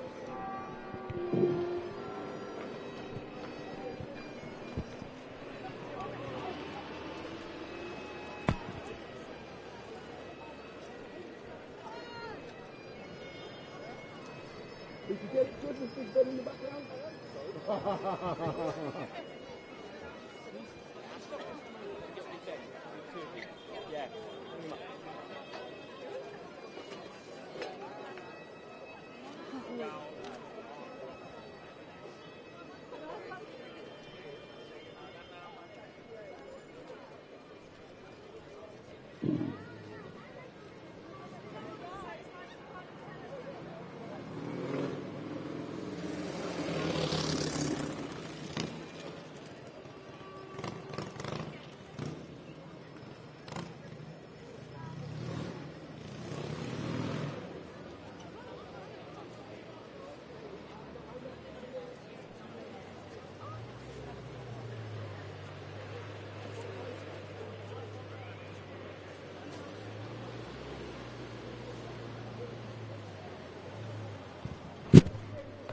Let me see if I can.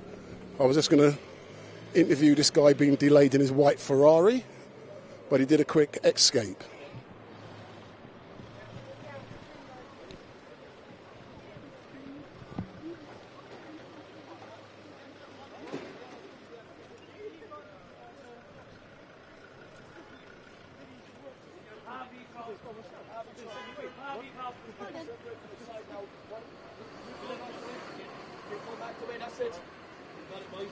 Right, lift it up through the middle there, guys. Well done, lads. Got it there? That's it. Now we'll grab the reeds and we'll grab whatever else needs to go, yeah? You want to take me down for the pictures, or? Yeah. Excellent. I decided to bring the pick up because there's just... Yeah, the reeds, yeah, please, yeah, if you can do, yeah. I'll take some of them, thank you. But yeah, I think one good song for us is needed. Excellent.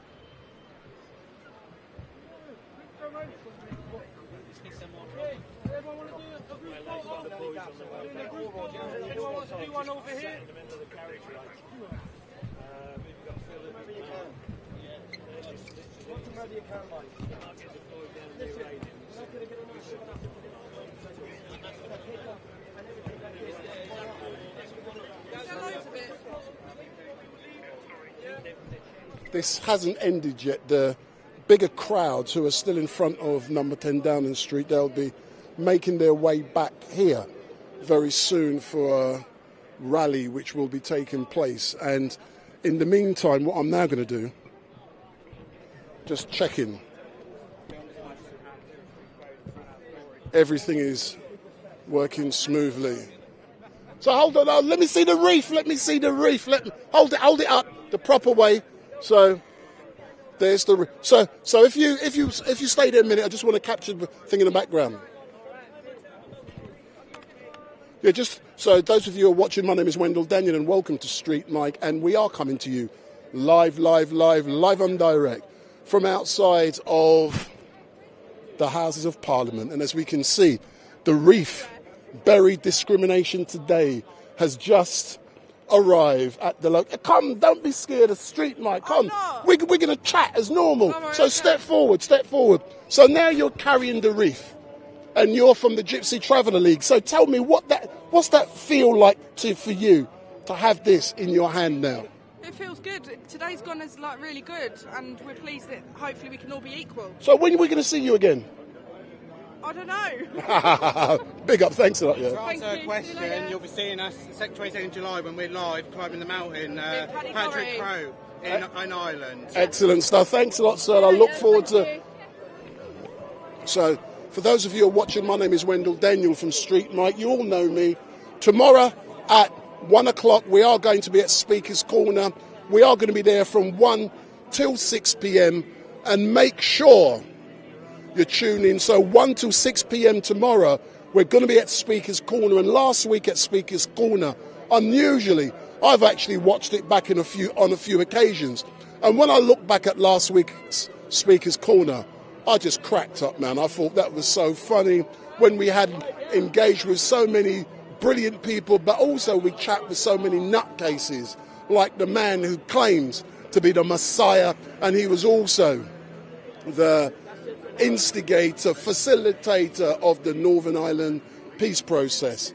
But we are coming to you live and direct down here. The majority of the protest is still down at number 10 Downing Street, and they should be coming back soon. They better do, because my bag's down there on one of the vehicles. So I'm waiting for Dahlia and others to return, and they should be back soon.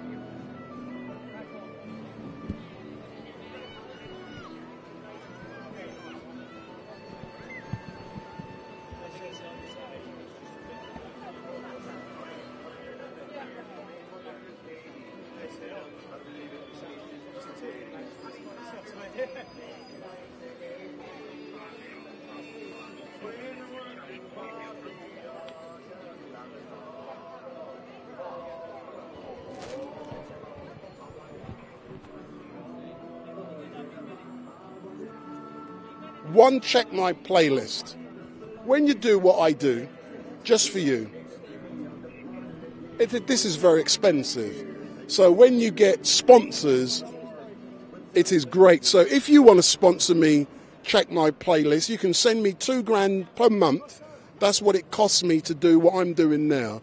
And I'll take off the Slazenger gear. So if you want to pay me $2,000 a month, I'm happy to take off the Slazenger gear, and then you won't see it. So to do this, it costs me $2,000 a month, and I'll do it for you guys free of charge because I love you so much. So don't forget, tomorrow we are going to be at Speaker's Corner from 1 till 10, yeah, whatever, 1 till 6 p.m.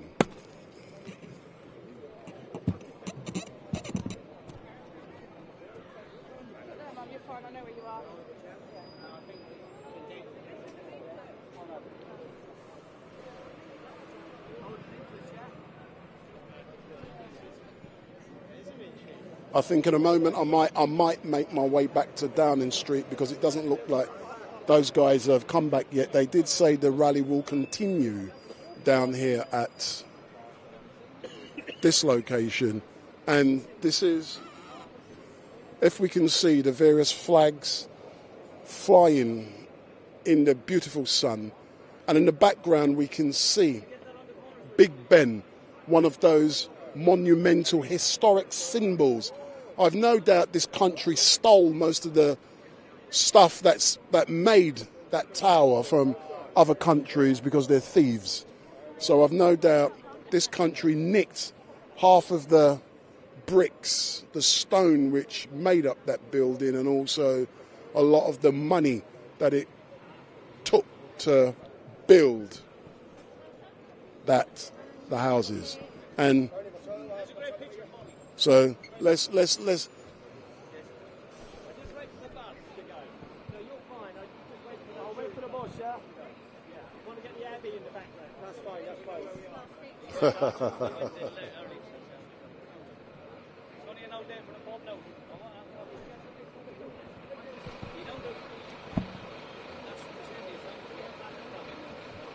So if you want to get on one of those big buses, I was actually going to do it the other day, but then when I saw the price, I decided not to, because they're thieves. 45 quid, the cheapest ticket.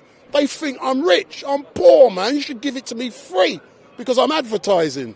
I was out with a friend, 45 quid a ticket. What kind of crooks are they, man? I can get a bus for about £1, I think. So here's our man with the wreath,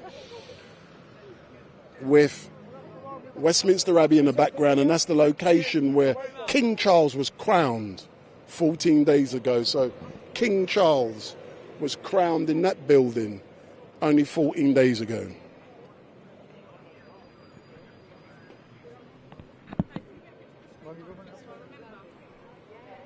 Oh, thank you, that's perfect, thank you. Is that it? That's all of it now, yeah? Thank you very Oh, you want a card? Or anything I can write down on notes, yeah? Cheers. Thank you. Thank you. So I'm just going to show you guys what's on the back of my Slazenger.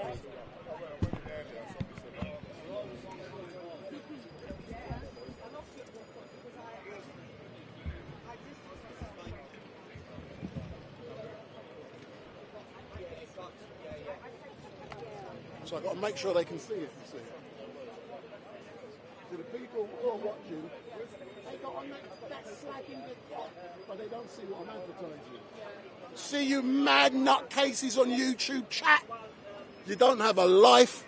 All you do is go into the chat, click, click, click, click, click, click. You know nothing.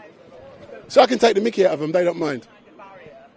So some of you will see in a few moments that on the back of my top, you can actually see the Street Mic live stream logo. So that's what you're going to see, the live stream logo. So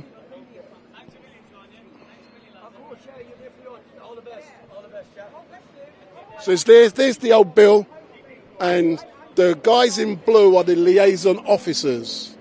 So they're the good ones, and the other ones, they're the dodgy ones. So we're now going to head our way back to number 10 Downing Street in a minute, but it does look like some of them are coming back. And then I'm going to find out. Where is he? Oh, was he on the phone with him, yeah? I need to find out. Alex. So I'm going to say hello to some of you guys in the chat. So I'm going to scroll. I'm going to stop now. So London Girl, big up. One check my playlist. EEV. Ogham the Bold. The Cascas Mountain Manjot. What kind of long name is that? Puritan. Fat Lobber. The Sheriffs. Slupel. Club CBD. Jason Bourne. Cuckoo 1981. David G. Lisa Sargent. Lisa, good afternoon. Lisa's actually come down here to meet me before, if you remember, but I haven't seen her for a long time. How are you, Lisa and family? And tomorrow, and one of my followers will actually be coming down to Speaker's Corner tomorrow and to stalk me, and the person will be saying hello to Street Mike. So tomorrow at Speaker's Corner from 1 till 11 o'clock. So that's me trying to multitask, and when I do, I'm not catching my words. So tomorrow at 1 till 6 o'clock, Street Mike will be live, and one of my regular followers will be coming down. I've already met him in London accidentally when I was out with someone. So I've met him already, and it's a gentleman, and it is going to be good. And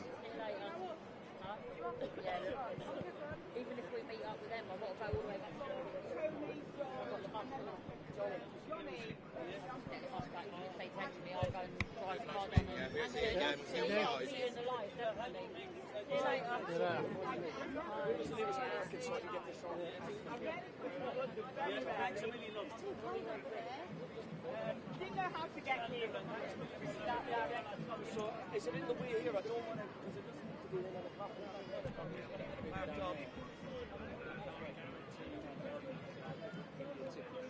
Is it just ticket or can they lift it? It wouldn't lift it, would they? No, they wouldn't lift it. Which road is it?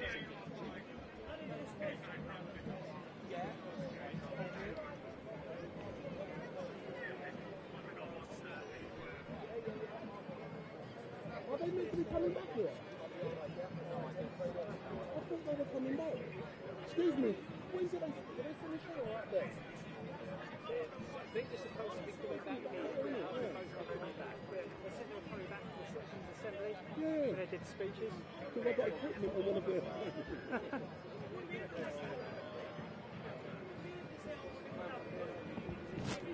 So I'm told they're meant to be coming back, and I hope they're coming back because I got a bag on one of their vehicles, and we can hear in the background Big Ben is now striking 1:30, 2:30. I'm a bit late as normal, so Big Ben is now striking 2:30. And if you would like to come down here, get on a tube, make your way down to Westminster on the Jubilee line, on the District line, and jump off. It is such a beautiful day. So many great people are down here, and many organisations are standing shoulder to shoulder to support the various organisations. But for me, it was so great to walk. Let me get the photograph.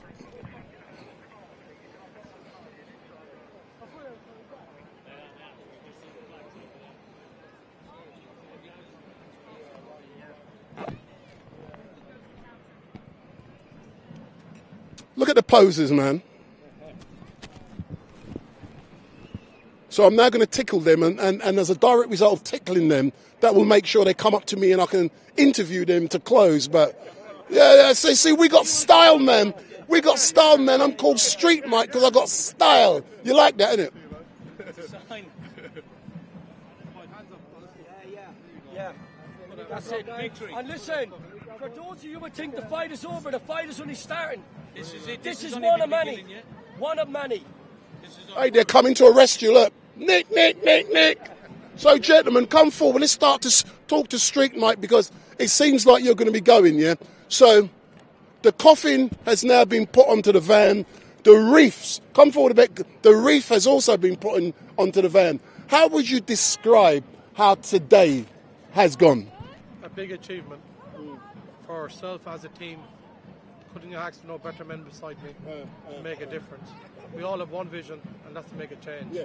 Who's this geezer here? Because I've seen him. Seen the imposter. He's our number one. He's the number one. He's the Don. He's the Don.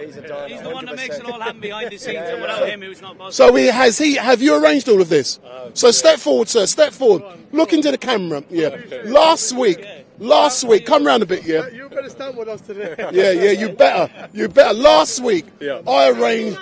I'm always nice. Last week, I arranged an event for a young lady by the name of Sasha Johnson, who was shot in the head, and she was a BLM leading activist. God rest her soul. No, she hasn't passed. Don't say that. So rewind selector. She survived. She survived. But the point being, was that I had to work in partnership with the police to arrange a big event down in Peckham. So I understand what it takes. So if you can describe to people, what does it take to arrange an event like this? Because we keep hearing about protests are not allowed. You can't walk down the streets. You can't delay the traffic because that's bullshit. What does it take to arrange something like this? It's a lot. I mean, we've been in the trenches for nearly a month or two now, just trying to organise this, just to make sure we had the right things in place. We worked alongside the police, other organisations working with us. But you know, at the end of the day, you got to show your support in numbers, and we had the numbers here. We would have wished if we had much more, but you know, at the end of the day, the only thing we can do is do our best. For what we have, and grateful for what we have. The people that have turned out, we want to thank the people that have come, and this will be the first of many, I guess. Yeah. Can I ask you a silly question? Historically, where do you come from? I'm half Somali, half Dutch. So, that's a weird mix. But so, how comes you're standing shoulder to shoulder with our brothers and sisters from the Traveller community? Long story short, I've known JR since we were young. We used to play football together. What in Southwark? No, in the ranch, West London. But it was a thing where we reconnected, and he explained some of the situations he was going through, and I never believed it because obviously, for example, we had to book a christening for his daughter, and obviously I was like, why did you approach me for it? He said, because we get criticised for it, we get discriminated for us not being allowed to be in those vicinities. So then I made the booking for him. So you played the game. Exactly. Big up! You're learning. At the end of the day, the next day they called us, they cancelled the booking because of his name. It was not fair. And then I kind of understood the things they go through on a day-to-day. And I was like, you know what, at the end of the day, we've got history together personally, so let's try and make history together as an organisation. Do you know something? Timing is so great. Not long ago, Big Ben was striking 2:30. And if you have a look behind you now, the protest is now making its way back here. Yeah. So, well, you know, it has been a great day, and it's going to continue now. JR. Also, we've got Jamal and Waiso. Yeah, We have I mean, diverse- we have a diverse team. Like, diversity. it's not just Gypsies and Travellers. It's also we have Wise, Jamal, who are also from the same background I am. And yeah, at the end of the day, we want to show support not just as one community, but as a diverse community to be. Do you know something? I'm proud. Put your shoulder there to stand shoulder to shoulder with my brothers. And big up. And next time I interview you, JR, I want to know more about how comes you're called JR, and when last have you been back to Southwark Ranch with the original JR Ewing? You're saying Uzi. Uzi. Big up. Thanks a lot, man, yeah. So as we can see, the protest is now making its way back to this location, and hopefully my equipment, which they have. Big up, big up, big up, big up, big up.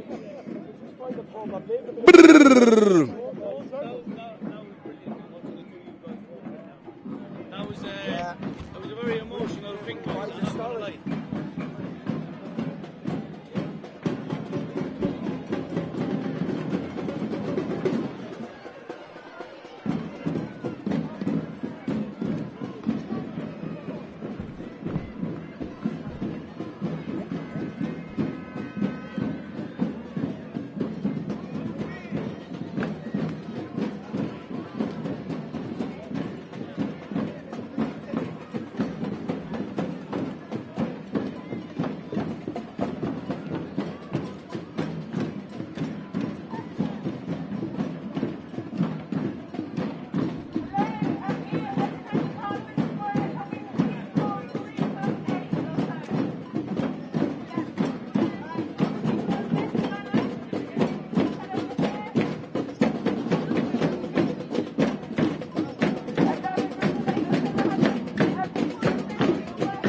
So I'm just going to have a quick refreshment break. We're asking at this People's Assembly, we're going to be introducing the concept, talking about how it works.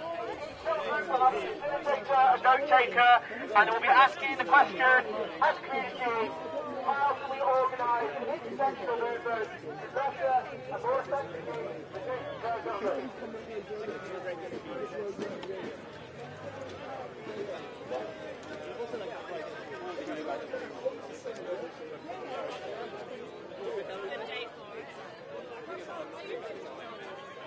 People's assemblies are really fun. You'll enjoy it. Sit down. Put your hands up if you've not got someone to be in an assembly group with and you'd like to. I see a hand. Any other hand? Something you have, Rob. Yeah, and then they're all questions. I think we're trying to find the microphone to get them on the PA. But I'll come back.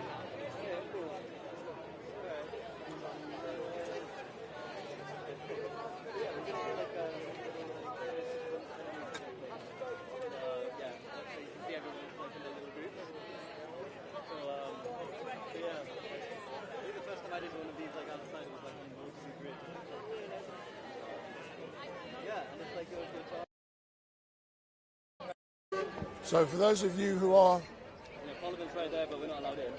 still online, and the group has now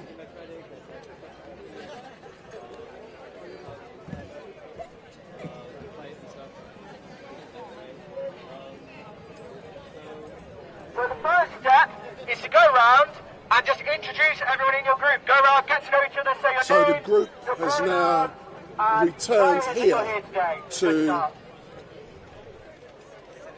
Westminster Square, and this is where activities will be taking place for the next couple hours. So, you know, if you want to go away, if you want to go and have a cup of tea, if you want to go and make love, come back, And their job is to make sure that everybody gets do what you need to do, but we're going to be here. What's the time now? So I'm going to be here, I think 4 o'clock, I believe this is due to finish. So I'm going to be here till 4 p.m. And don't forget, my name is Wendell Daniel from Street Mike, and we are coming to you live and direct from the streets of London. And it has been an amazing day today. And, you know, it's very colourful, very bright, very warm, very loving. And there's a gentleman here. I'm going to ask him a question in a minute in regards to Piers Corbyn. He doesn't like being spoken to. So come, don't be scared of me, man. Don't be scared. I know you're not scared. So if I can remember, I as you know, yeah, I'm in Piers Corbyn's WhatsApp group. So I see that Piers is now out. He is. I went to the hospital last night, actually. So to find out he had gone home. Yeah. So tell me more. People may not be aware, but the great Piers Corbyn has been in hospital for the last week or so, yeah? I believe so, yeah. Pneumonia, I believe. So he had pneumonia, yeah. Quite a bad case. I think it might have been on the right lung, especially. So how is Piers? Because some people thought he got COVID and he needed the vaccine. Well, you know Piers, he would never get the test or COVID, and he stuck to his guns, and he got out very early. So he came to an agreement with the medical staff. Yeah, so I saw on the message come out last night that he was out, so everyone is happy, so hopefully we'll see him back on form in a couple of weeks. Yeah, I think he'll get bored of resting, and he'll be out again. But I think he's getting a lot of advice at the moment to rest. Of course. But I think it'll do him good to get a bit of sunshine and get out there. Yeah, no, I understand. You need to let the body recover, because if it don't... Well, he'll know. He's his own man, isn't he? Of course. So that's something you didn't know. The great Piers Corbyn, not Morgan, Corbyn has been in hospital for the last week or so, but he came out yesterday, I think 5:30 or something. Yeah, and I actually got the message that he had come out. Yeah. So I'm great to see you today. So big up. Yeah, big up. Excellent stuff.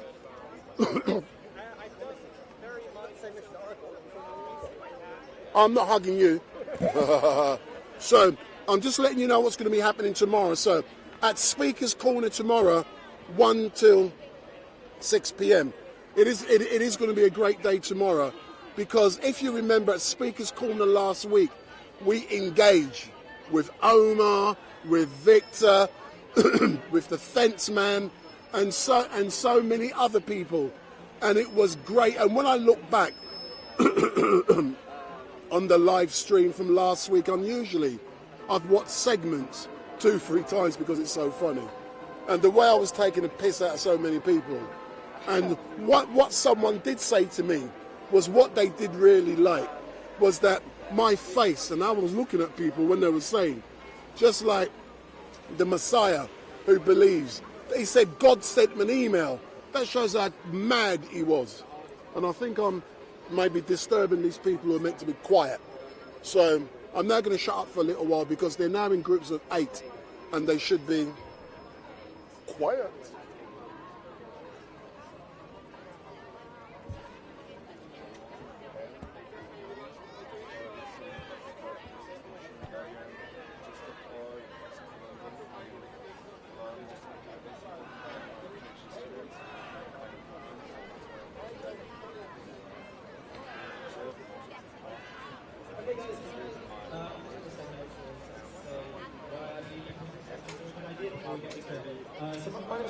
So it's going to be Citizens' Assembly. At the coronation, on suspicion of carrying eggs, but that's probably fair enough because the last time I saw the king I threw some eggs at him, but yeah, thank you. Yeah, I didn't get 6 months in prison for it, so that was lucky. But the reality is that I've come to believe that I don't think that individual protests like that is what's going to create change. No individual action, no matter how disruptive, is going to create the systemic change that we need. What we need is to empower local people to make decisions about our own lives. Because tackling climate change, you know, there's only so much that can be done by imposing a vision from the top down. And the way that this really needs to work is by communities self-governing and creating community visions, which we've done before. We've held people's assemblies that have come up with these amazing, beautiful visions of how we'd like to go carbon neutral, or how we'd like to end racial inequality. And then we present them as demands, either to the government or to the council, and say, please, here's our wish list.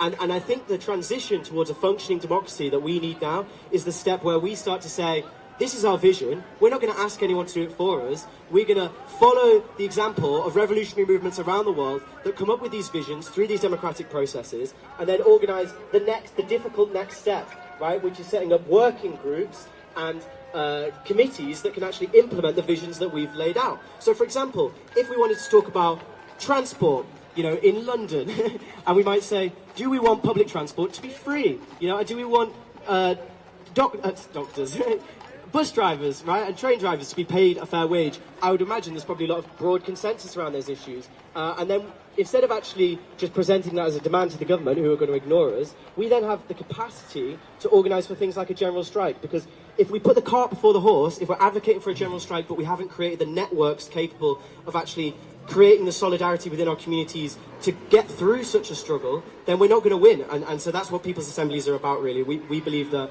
you know, this is a method that can genuinely achieve real change. So I'm part of a group called Cooperation UK, which is aims to help people set up people's assemblies in towns and cities across the UK and eventually bring them together through a system called democratic confederalism, which is a system that's pioneered in Rojava in northern Syria, where the Kurds, who are facing state repression from Turkey, which is a fascist state, you know, and the method that they have used, rather than trying to achieve their own like Kurdish state, they've recognised that the state itself is an oppressive system based on hierarchy and violence, and instead we need our own grassroots, bottom-up systems where each town and village has a people's assembly, and they send delegates to a regional level, to a national level, and the man speaking now, his name is Patrick, and he's the person who chucked good eggs at King Charles, and he was arrested. So I'm going to hopefully interview him very soon. So this is Patrick, the man who chucked eggs, good eggs, that I could have made a nice sandwich. He chucked it at the king, and he was arrested. So I'm hoping to interview him. Not to have the assembly dominated by individual voices or groups. We recognise that confident speakers are not always right, and that those who are not confident speakers will also have useful ideas or opinions to put into the discussion. This is why we value all voices equally, and we ask you to do the same. We do not tolerate any calling out, abuse or shaming, and we welcome all people, but not all behaviours. So something, the three pillars that are going to underpin this assembly are radical inclusivity, which is that we welcome everyone, active listening, which is that when people are talking, we want to give them our full attention and not just be wrapped up in thinking, what am I going to say next? Which, you know, a lot of us struggle with. I know I do too. And then the last is trust the process, which is that, you know, out of these things, beautiful things come. At the end of the assembly, each group will have someone who's involved in facilitating and a note keeper. And someone who's the note keeper will then feed back to the whole assembly what the group has talked about. And that way we can collate that information, write it up in a document, and voila, you've done democracy. So, yeah, if you find yourself like talking during the assembly, we're not going to have super loads of time. So just remember the acronym WAIT, which is why am I talking? You know, if you're just rambling, maybe like I'm doing now, just stop. So, yeah. So if every group would like to just take 5 minutes to nominate a facilitator and a note keeper. And we'll have an email address so that if you're writing notes on your phone, you can send them in and then we can type them up into a document. So I'm just going to run through some hand signals that probably a lot of you will be familiar with because you might have been involved with groups like Extinction Rebellion before. But the way that this works, so that everybody gets a chance to speak, is that if you have a point you want to make whilst you're talking, you raise your index finger. And it's the facilitator's job to keep track of who has raised their fingers in what order, and then they keep a thing called a stack, which is like a queue of all of the people, and they say, okay, it's your turn to speak, you were next. Now, there's another one, a direct response, which is that if you want to respond to something that someone's directly just said and constructively build on it, you can put 2 fingers up, like this. Maybe I should be getting you to all to do it, to practice. 2 fingers, yeah, crowd participation. A clarification, if someone said something that you don't understand, you see? Yeah? Yeah, you do. A technical point, maybe you can't hear someone or you're not sure about the process, that's T, and then you can raise a question there. If someone's going on for too long, do a circle so they wrap up, just like bring your point to a close, so to let someone else speak. And if someone is talking about something that's triggering or talking about something in a way that you aren't comfortable dealing with, there's like a house, which is just like... Yeah? Yeah, you know. Okay. Great, so we've all introduced ourselves at this point. At this point, I'm just going to remind you what the question is. How can we build an organised and intersectional movement to resist the British state? So it might be worth writing that down on your phones. How can we build an organised and intersectional movement to resist the British state? Then, in your groups, pick someone to be the facilitator, pick someone to be the note keeper, and we'll go from there. Oh, thank you. Thank you. Well done for throwing an egg at King Charles. Okay.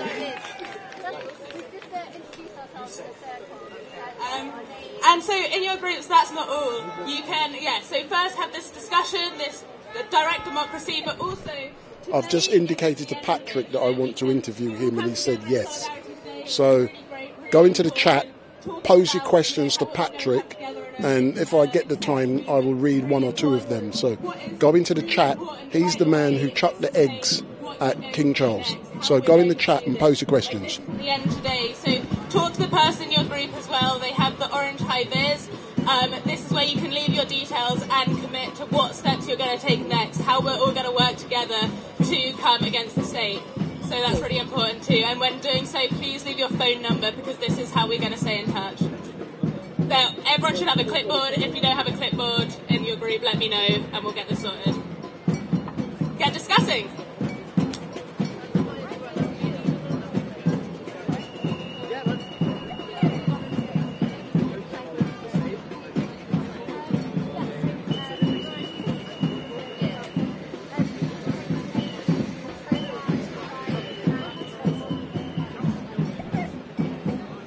So if you stay there, Patrick. Yes, boss. Hi. Hey, I want to interview you. So my name is Wendell Daniel and I'm currently live streaming, sir. So I believe you're not very well known. What's your name? It's Patrick Thelwell. Yeah, hi. I'm 23. I'm a gardener and a student as well. So what possessed you to chuck some good eggs at the king? Yeah, can you just move a bit? Sorry, yeah, no problem. So if we move, because they're holding a citizens' assembly and I think we are disruptive. So I'll ask the question again. What made you chuck such good eggs at the king? I wish they'd been rotten. I wish they weren't good eggs, unfortunately. The monarchy is an undemocratic institution. You know, the people of this country deserve better. I believe all people are equal. So how can we have a society where if someone, but just by right of blood, they say that their blood is literally better than everyone else's in our society, I think that's a lie. I think they're lying to us. I don't think that the king was chosen by God to rule over us. I think it's the biggest lie that we've been told as the public. And, the fact that in our culture we've got this this subservience, where we say, God save the king, I'm going to pledge my heart and soul to this man. That's messed up, I think, personally. Do you know something? I was so proud when I did hear you had done what you did. What was it like for you after you get nicked? Thanks, Wendell. I appreciate that. Obviously, the second that I threw them, before the police even got to me, it was the crowd who started assaulting me. A lot of monarchists out with their families and their kids. The second they see something they don't like, they were ripping my hair out, they were kicking me, they were calling for my head to be put on a spike. A lot of people want to see me killed, and I think that speaks to something about the power of fascism and propaganda to stir up hatred. But it's nothing that I wasn't expecting. And how did your family react after seeing that you've done such great things for King Charles? Bless you, man. I think, they were worried about me, that's for sure, but it's not my first rodeo. I've been arrested a bunch of times before. Sorry about that. No, just one question, let me finish here. Someone online, Belfast Boy, has said, was the egg boiled? Oh, man. No, I went and nicked those eggs from Sainsbury's about half an hour before I did it. So you're a thief as well? I didn't want to contribute to the egg industry. They'd call me a hypocrite if I had, hadn't I? Yeah, I don't think anyone should pay for food. I think we should all, there's a cost of living crisis. Corporations are rinsing us dry, and you should steal things if you get them. The last question. Just imagine, King Charles is watching Street Mike live stream, and he's there in bed with Queen Camilla. Just imagine, she's there rubbing his toes, and he's there stroking her hair on the throne.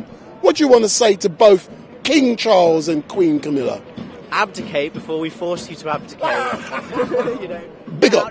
Get out now whilst you can, because the anger of the people is coming. People have, it's nice and easy when it's a sunny day like this. People have got better things to do. Everyone's having a picnic or a barbecue with their family. But when times are tough, when we were going through that winter and it was the cost of living crisis, people could feel that anger. And in the summer, when it's too hot and there's not enough water and climate change has caused temperatures to soar in the 40s, people are going to start to feel that anger. And it's time, I say, to take a step back, quit whilst you're ahead, because otherwise, there is a revolution. And what I want you to say, there's my card. My name is Wendell Daniel from Street Mike. Everyone knows me. So look in the camera and say, big up Street Mike from the egg throwing man. Big up Street Mike from the egg throwing person. Big up. Big up. Thanks a lot, man. Yeah? Big up, big up, big up. Excellent stuff. Thanks a lot. So there's the man who chucked the eggs at King Charles. And what he did say was that he nicked the eggs beforehand. And it was actually asked in the chat, was the eggs boiled or not? That is so funny. And you sir, get the gentleman there, sir. Sir. So earlier on, if you come in front of the camera, I'm live streaming. Earlier on, did you like the question I asked? Yeah, I did, yeah.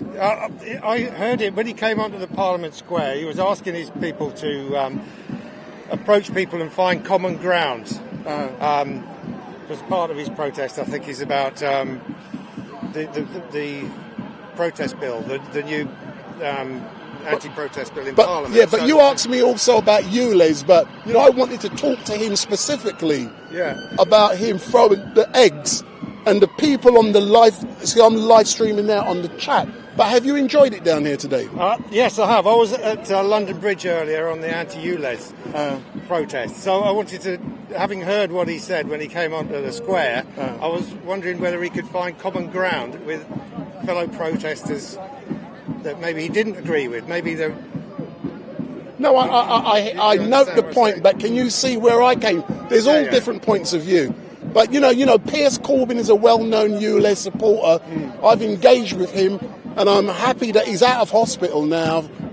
He was been in hospital for the last week. He came out yesterday, and I've no doubt he'll be on the streets with more ULEZ in a few weeks' time. But, sir, we've seen each other on the streets on many occasions. Yes, indeed. And now you've engaged with me.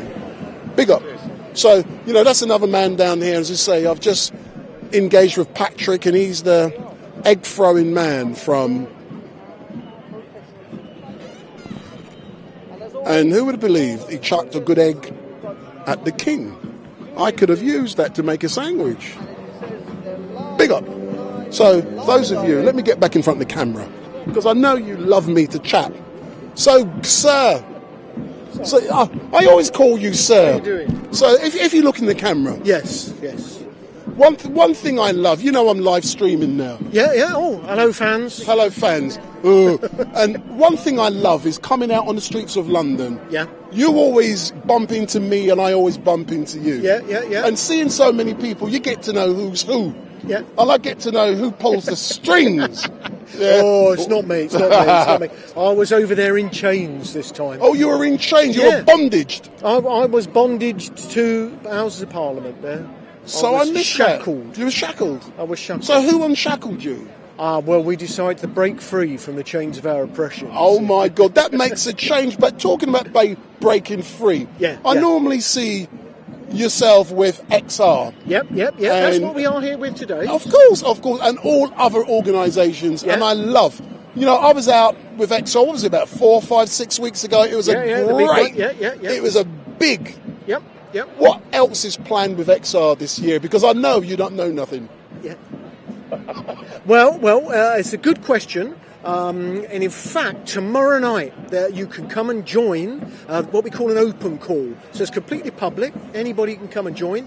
And you'll hear about the launch of the strategy for the next kind of 6 months. And where's that being held? Because I do speakers. So it is online. It is online. You've got to register for it. If you go to the XR website, you can sort of find the link. But they're kind of launching the strategy, which sort of explains the basic philosophy of what's going to happen. Now, I mean, I can't give the whole secret away, but what can I tell you is until we can get enough groups continuing to work with us, we don't feel it's worth us doing another sort of big kind of London rebellion. So the emphasis is shifting more now into collaborating with other groups at a local and a regional level to kind of build that momentum, so the next time we come back, even stronger, even bigger numbers. But why has that philosophy changed since XR arrived here with the big pink boat down in Oxford Street? And I've seen, you know, I'm out here all the time, so so I see the subtle changes that are going ahead. We have to change really as the police and the state change their tactics. I mean, you've seen the latest sort of bills, you know, come up and sort of trying to oppress us and take away our right to protest fundamentally, and you have to kind of work around that. You have other groups that have sprung up, like Just Stop Oil, who are maybe sort of more radical in terms of just wanting to do disruption as their kind of method of change. Our theory of change has always been around trying to get the majority of people on our side. And we sort of discussed it, and really pissing off the general public doesn't get many people on your side. So I understand why some groups want to go that way, and, you know, all great guns to them. But XR is trying to work on bringing as many people together as possible. So slight shift, not so much trying to disrupt the general public. We will continue to disrupt Parliament, the oil corporations. We will carry on disrupting them, make no mistake, but trying to avoid disrupting Joe Public as much as we can, because they're struggling. You know, we've got austerity and everything else that's happened.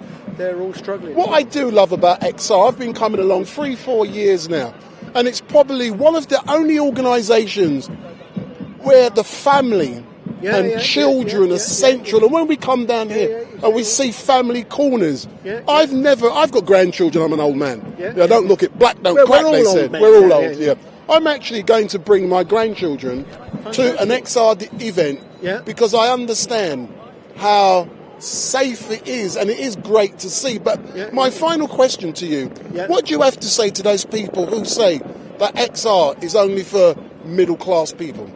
Yeah, I mean, that has certainly been a fair criticism in the past. You know, I wouldn't be lying if I wouldn't say we are doing our best to reach out to all the communities. I'm here. You know, I'm a roughneck.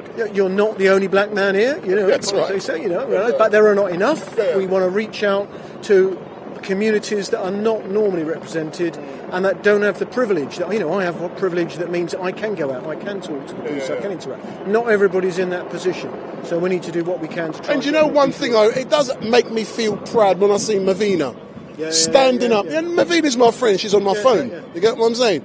And I see her leading the way for XR. And it shows me how inclusive you are. But thank you very much, sir. Thank you. And I know when I see you, You know, there's certain people I look out for when I'm in London. And I always look out for him. I try and make sure he gets a good shot. Hey, big up, big up, big up. Thank you very much, sir. Thanks a lot, yeah. And I love this man, just like he says. I've told you, when you come down here, I look for the police officers wearing the blue. Yeah, the light blue. The light blue. When you see them, when I see this man, like he says, he gets me the shots. Say no more. Big up. Cheers, man. Thanks a lot, man. Yeah, so, no, that was really great. So, we're having a citizens' assembly now. And what I do, you know, when you come out, and I'm being quite honest, when you come out to these events and you get to meet people, you see people, and you get to see the same faces. Yeah, and sometimes forget what they're wearing, because they may be special services, they may be MI5, MI6, they may be police. You know, we see them all. But there's certain people who you see when you know they're the real heavyweights behind organisations. And when I see that man, he's one of the top boys with XR. And when I ask him questions, just like he said, he can get me shots. And when he'll say, like, go down there, and in 5 minutes, this is going to be happening.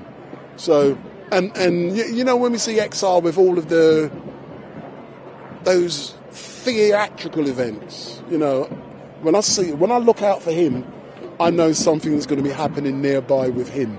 So, you know, that's one of the clues I'm giving you. So come out and make sure. Don't stay at home, because I know you guys and girls. I'm going to show you the back of my top again.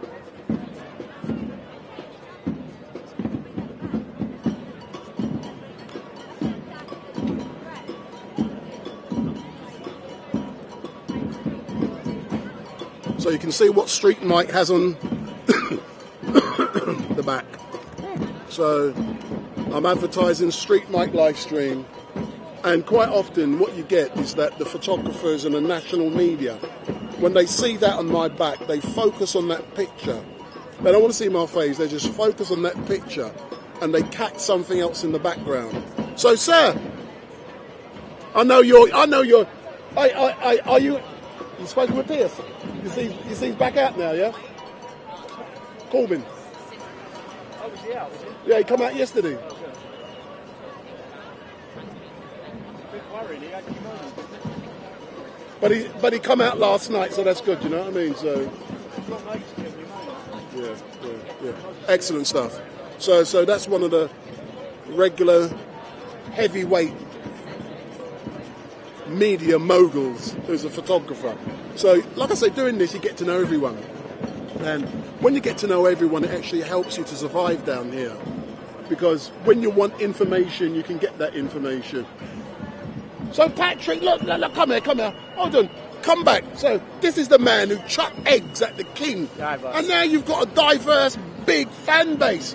You must be loving it, man. Man, you know, I try to stay humble. It's not about ego. I did it for all the people who wanted to take action but couldn't. You know what I mean? Like, I know that I've got privilege in society. I know that the police would treat me different than they would other people who would have done the same actions. But that doesn't mean that I should just sit on the couch and not do it. That's all the more reason for me to do that and do it. But are you not afraid, for example, doing something like what you did, and it was courageous, the long-term ramifications of being arrested for doing what you did, and potentially employers, if you are a worker, not, you know, you're like me, you're a business owner, you don't have to be a worker. Self-employed gardener, mate. You know, big up, I help big people up. grow their own food. That's what It's like it doesn't matter. Yeah, and it doesn't matter. And you know, the reality is, I nearly got 6 months in prison. Yeah. That would have changed my life, obviously. Yeah. But there are other people out there who've just got 3 years in prison for peaceful protesting. And you know, like Marcus and people like that, like they're the ones whose voices, you know, we need to be standing in solidarity with.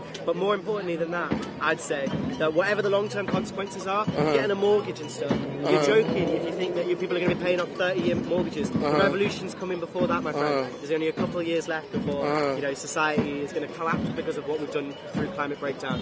So we need to come together and change the system now, because it's going to change. And the question is it going to collapse or is it going to transform into something better and new? Do you know, I'm just going to ask, I think the Citizens' Assembly should be starting back in a minute. What I'm going to ask for you people in the chat, quickly go on And give me another question to ask Patrick. Roast me. Yeah, you can roast him. Yeah, they're so always ask Patrick a question and hurry up, because if you take your time, see, I'm getting old. So come and ask your question. You've got 1 minute.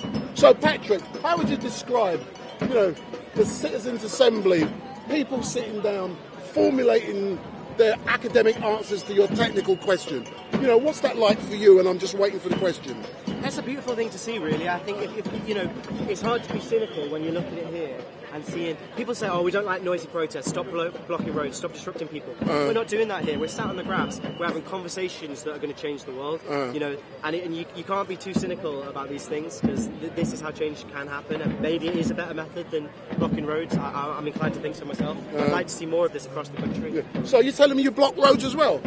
Back in the day, mate. But back in the day. Well, when you were younger. Yeah. You're going through transition now. It's 5 years since Extinction Rebellion started. And back in the day, we were saying we've got to stop climate change now. 5 years ago, nothing's changed. So it didn't work, did it? The strategy didn't work, which is why, I'm pursuing a different strategy. Excellent. A question has now come in from Bines K. Do you agree with supporting people who come in on boats? Yeah, absolutely. We're all human. We're all citizens of Earth.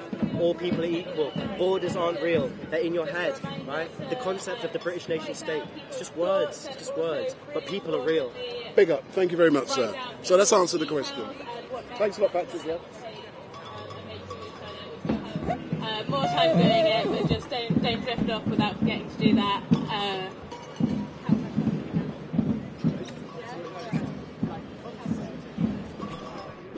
So those of you, someone I read just now, I focus too much on colour. You'll say that if you're white. Are you white? Because I do it for a reason, and it provokes people, and you get comments. But if you're a minority, regardless of colour, if you're an ethnic minority, if you're a minority from lesbian, gay, sometimes you have to focus on minority issues, and then they bubble to the top. Whittle that down into a way where you could come up and in a minute or so just sort of tell the rest of everyone what your group has discussed, and we can see if there's some things that we agree on, what people are suggesting that's novel. So, yeah. But following on, if you do think I focus too much on black issues, do you think I'm a racist? Because I would say I'm not. Because if I was, I wouldn't be engaging with people of all colours, all nations, all races, all sexualities. You have to focus on something. You must have an emphasis. If you don't have an emphasis, what you're doing is technically boring. So, on occasions I'll just focus on black issues. Today I'm focusing on whatever takes my fancy. Tomorrow I'll be focusing on those boring people down at Speaker's Corner who don't have a life, who just concentrate on religion, because I'm bored shitless with religion. I hate it. But I love you guys, and because you love religion, I go to Speaker's Corner, waste my rascal time, and I do it just for you out of love. And it doesn't matter, you're black, white, pink, blue. Even I lose lots of money doing it, it doesn't matter. Because I know, some of you guys at home, for various different reasons, you cannot be out on the streets freely like I am. You may be, for example, immobile, or you may have a disability. I appreciate that. There's some of you are lazy as hell. You're probably still in bed now. Some of you are probably in bed making love, watching, one of you is watching Street Night while the other one's doing their thing. I can say them things and have a laugh and joke, but let's listen. Because I know I'm now going to provoke you, so let's listen to what this young lady and Patrick has to say.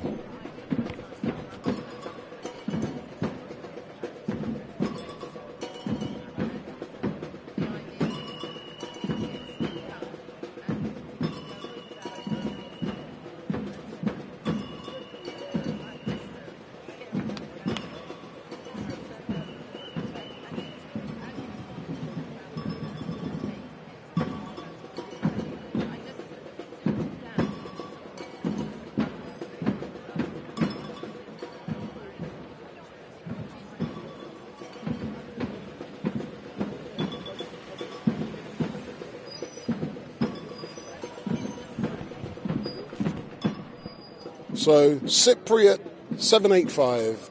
Street Mike, do you know you secret op, you snitch on people? Some people down here who sees me every week don't call me Street Mike, they call me Street Snitch. So if that's a label you want to give me, you can give me whatever. Last week I was called a house nigger. If you want to give me that, you can give me it. Do I look really? Oh no, I'm going to get in the front of the camera. And someone said they love to see my face. So you can see my ugly face. If you think I snitch on people, do I really care what you're saying? Because you are obviously deluded and you are uneducated. That's why you make such crazy statements.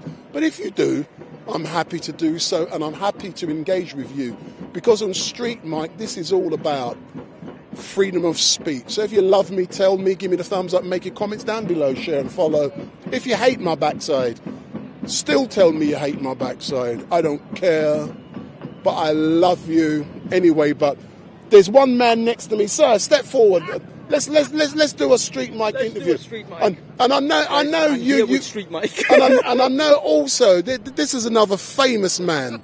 So how do people find you, sir? I believe you're a live streamer. I am a live streamer. I occasionally go by the name Banksy Style in Speaker's Corner.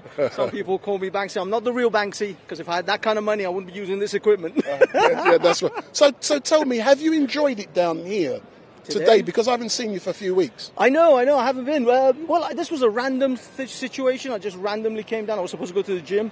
It's interesting, but what I found is that it's a hodgepodge of different protest groups. They're not like one. There's about 15 groups coming together. Yeah, I mean, I don't even know what they're actually protesting. Like, what are we supposed to be protesting? Is this just to do with the bill? Oh no, thank you. It's big. Yeah. Look, hold on. I'm just going to want to educate people. There's a man who's selling the big issue, but if you look at the clothes he's wearing, yeah, does it look like this man is homeless? And he's selling the big issue. Look at his trainers, Slazenger. Yeah, but he looks good. Yeah, he's got better gear than me. And I earn a lot of money, but he's selling the big issue. So what kind of rascal is that, man? What? Yeah. So let's go back with speed. Let's go back with. So you've enjoyed today. I've had a great time. The grass is beautiful, as you can see. They laid it 2 weeks ago for the king. It looks amazing. It was laid for the king. I was glad that the king enjoyed the grass. Hold on, what type of grass are you talking about? The king enjoying? Was it all? Do you know something? The 420 type of grass. Yeah, I thought when I saw the king, at the Abbey, 100 feet away from us. Yeah. He looked like, I can sense the pain in his knees, just like me. I could. And but you can see he's getting old. Glaucoma. Probably I'll be honest, I don't think we're going to get the long reign of King Charles as way we did Long Queen live the Elizabeth. King. No, I mean, long live. But what I mean is, it's not going to be as long as Elizabeth, clearly, because he's obviously started much older. But as long as he's on the throne, I'm sure the planet will be saved. The plants will speak to him and tell him what they want, because we all know Charles talks to flowers. So I'm sure we'll be in good hands under the reign of King Charles. But do you believe under the reign of King Charles III? Yes. This is now an opportunity, because years ago, 30 years ago, when he was talking about climate change, no one had heard about it, but now they've heard about it. But the point I'm making, he's now getting old. His bones are getting rickety-tickety, just like mine. Should he not be legalising some of the grass? Yeah, the problem is, I don't think the king can make those decisions. I don't think the king can pass laws in this country. This is a constitutional monarchy. So he's got no power. No, it's Rishi Sunak is more likely that's going to pass. Are you really? That. Do you actually believe that Street Mike is going to believe that crap you're coming out with? But I'm tickling your toes. Yeah, that King Charles, even though he's a constitutional king, and don't what happens when King Charles gets together, with Richie? Don't they have a chinwag off the record? I mean, maybe. Policy? I mean, he might be able to say,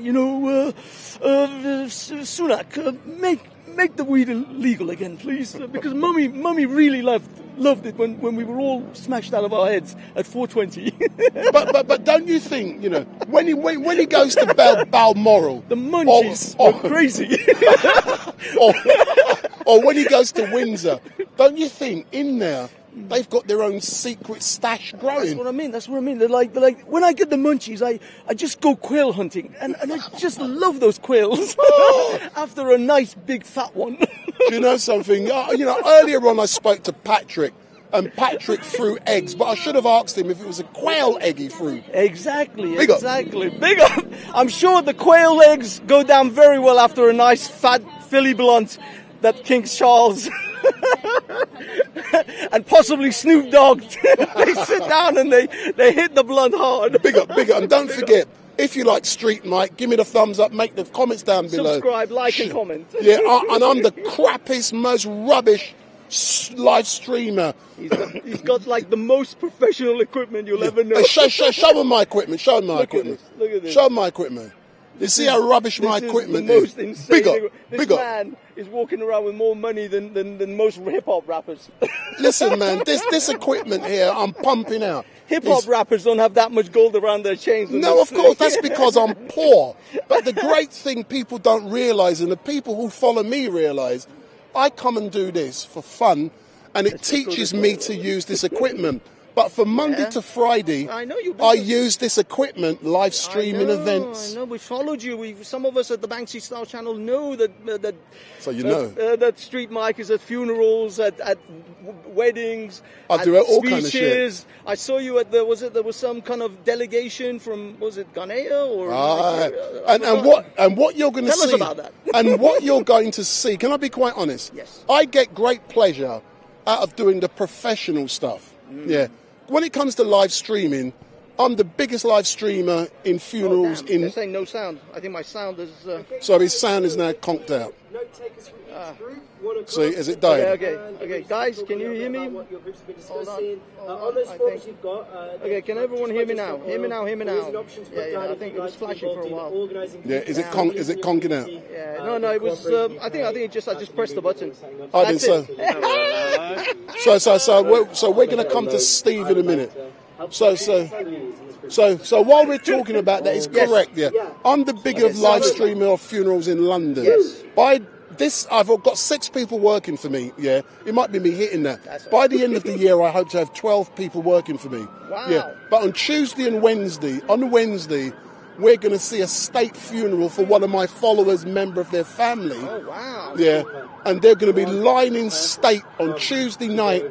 Then on Wednesday, they're going to be taken all round Tottenham in a horse-drawn carriage before they're cremated.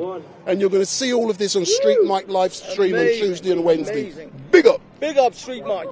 And in a couple of weeks' time, lads and girls, I'm going to be in a big, I'm not going to say which one, in a big, I'm trying to think of the word now, museum. A big museum in London. One of the biggest live streaming, an official Windrush event. Nice. So Street Mike is going to be live streaming a Windrush event at one of the biggest. Yeah, I'll have to say I am a fan. I'm a big fan. I follow, I like, I subscribe, I comment. So big up everyone at Street Mike. Love it. Excellent. Thank you, sir. Let's listen to what they got to say. Send So a person from each group that's here today should be in each circle so that we can meet people from different groups. I know that was kind of voluntarily suggested, but if there was a little bit of organisation to do that so that we could meet people from all the different groups and we were aware of what groups were represented here today. Point was noticed about more notice and better publicity. But, there were probably constraints that were operating that prevented that happening today. A central database of protest groups so that when there are events like this happening, an email could be sent out to every single one of those protest groups so that everybody was aware of what was going on, and to concentrate in that email on what unites us. Focus on the right to protest, focus on how this bill affects every single group, because there are probably more similarities than differences amongst the groups. How can we mobilise a greater sector of society that are passive? So XR have done outreach, literally going door to door knocking, inviting people to a local talk that week, which got a very great response. And we found that very often people don't know how to get involved, or simply don't hear about protests until they're misreported in the Daily Mail or on LBC. So outreach can happen in an organised way, or any one of us here today could actually go back to their local community and themselves organise kind of a drop-in session. We have something in Milton Keynes called Climate Cafe, and people are invited to go along. So you just get a bunch of leaflets, you hand them out, you invite them to the local community centre. It's a regular thing that's done maybe once every month. Encourage people to come to that and talk about the issues that are concerning to them. So every single person here is capable of doing that. You might feel a bit shy or whatever, but it's actually a lot easier than you think, and it can be done in a very simple way. We could get people along to disruptive protests, such as happened at the Chelsea Flower Show this last week, kind of a rent-a-crowd type affair, so that we actually applaud and politely support the people that are protesting, and that would encourage other people that are there to get involved and support and show support to the protesters as well. Because there's a silent group of people that probably quietly are very much in favour and are supportive of the disruptive protesters, but maybe don't feel able to express their support because they feel themselves they may be judged. A group to concentrate just on protest and bills to restrict protest. So again, concentrate on similarities and not the differences. That we need a group of legal advocates or a legal advocate group, not to defend protesters, but actually to prosecute the states, to prosecute MPs, and to prosecute judges who are misapplying laws, who are creating these laws that are really infringing our human rights. And I think that would be a very powerful thing to do if we could actually hold some people to account for their for the misapplication of laws or any other abuses like that. Phone into your local radio, LBC, etc., and share your story. Share about how you've been inspired to protest. Share about how your right to protest is important and how you might have been wrongly treated while protesting. So use the channels of communication that are already there. So we might not have to dream up our own channels of communication, but use the ones that are already there. As I say, writing to your local newspaper and things like that to raise awareness. And I think that was all.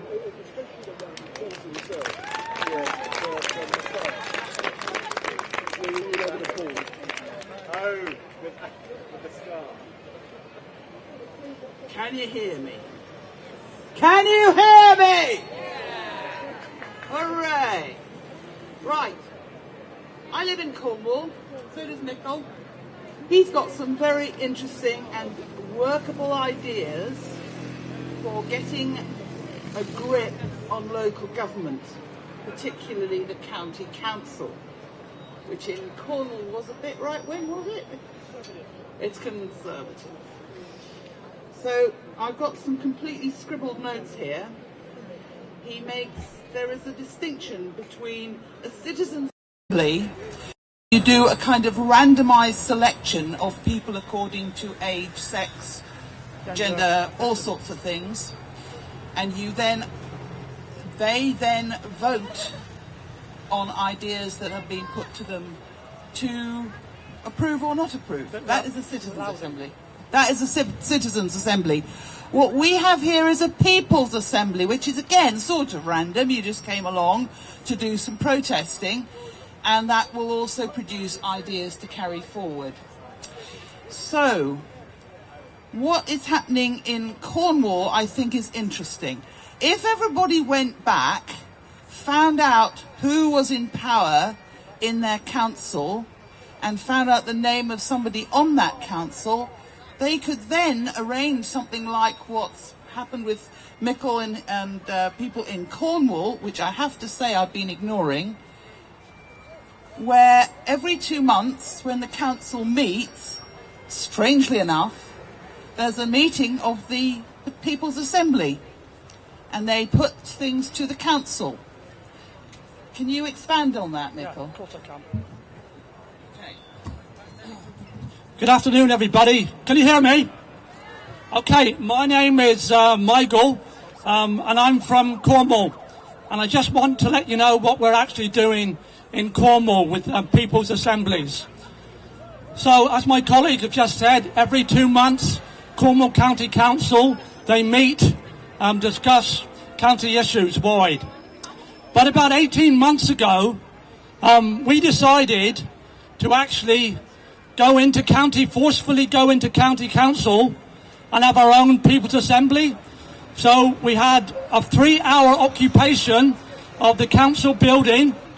The police came. We were asked, it was a major thing. So, for example, at 10:30, when Cornwall councillors meet in chambers, we decided to actually forcefully go into County Hall, sit down, 60 of us, and have a People's Assembly. And that People's Assembly was the beginning of a real road, which we're still on right now. Because although we were asked to leave by the police and council officials, well, we decided to stay. But 2 months later, we actually went back again. And we had another People's Assembly. And it was a real success, because then we started to build coalition groups. Building environmental groups alone is not enough. If you're going to build People's Assemblies, you have to reach out.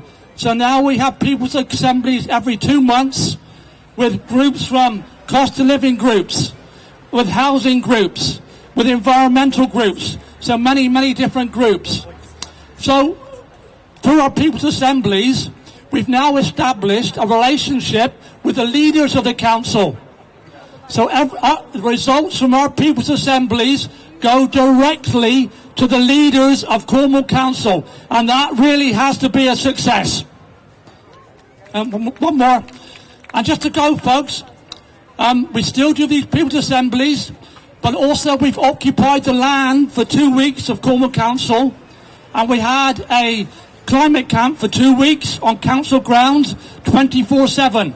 And only by occupations can we succeed. And the final point is now that some of our students who went to our People's Assemblies in Cornwall, now they have People's Assemblies at the universities. They've occupied universities in Cornwall, and one of our demands was to have a People's Assembly in the university. Now, all Cornish universities now have regular People's Assemblies on the climate and ecological crisis. If anyone wants to know any more about that, then please ask me or one of my colleagues. Thank you. Thank you very much, Michael. I'm going to shut up because he knows much more about it than I do. Right.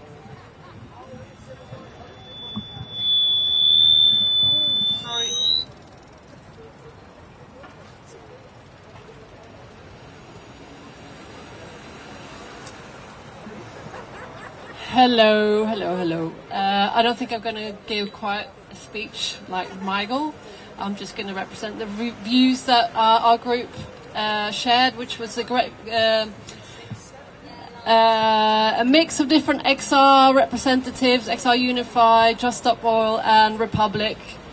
And I'm going to try and summarize it very quickly. I think it's probably not anything new to what has already been mentioned, but we talked about specific tactics, which could be setting a date today in about 6 months' time, or all of us working towards that to get a mass movement to join us on the streets to protest this ridiculous bill. But we also, obviously, to have any chance to get to the number of people we'd want to be disruptive enough, there's a lot of work to be done around alliance building.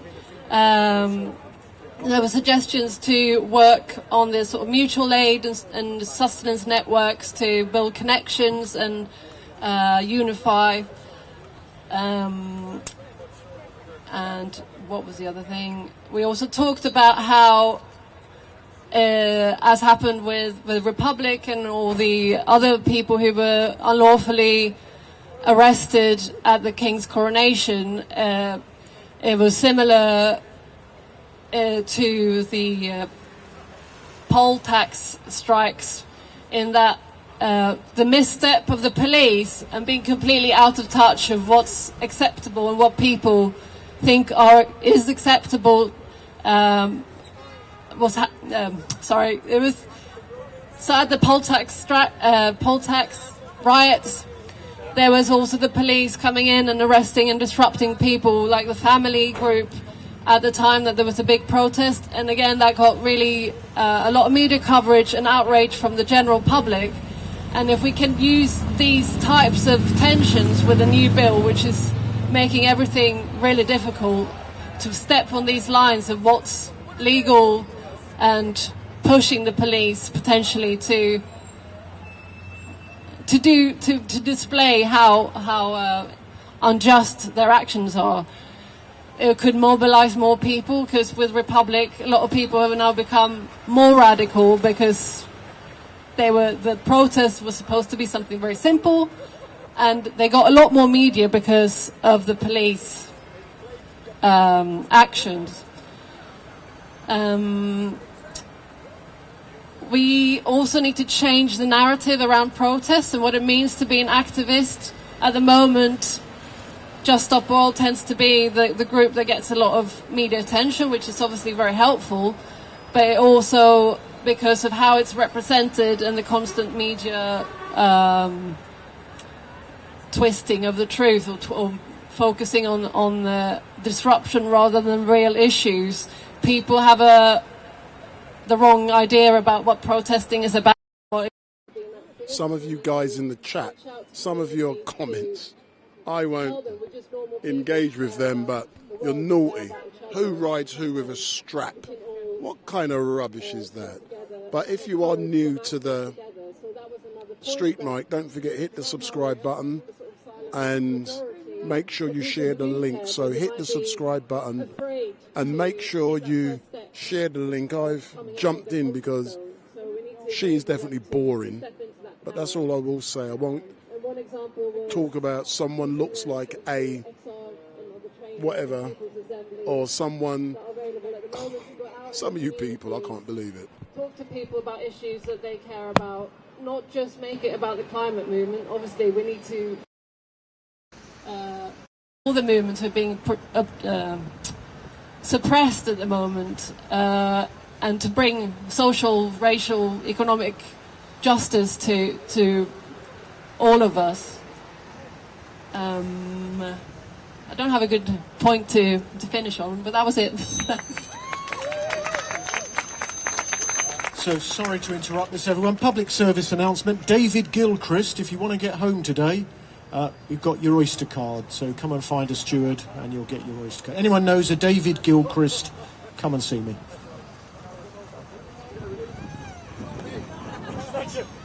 This is manager. You know him? Yeah, he's my old manager. Hi everyone. Can we move this down?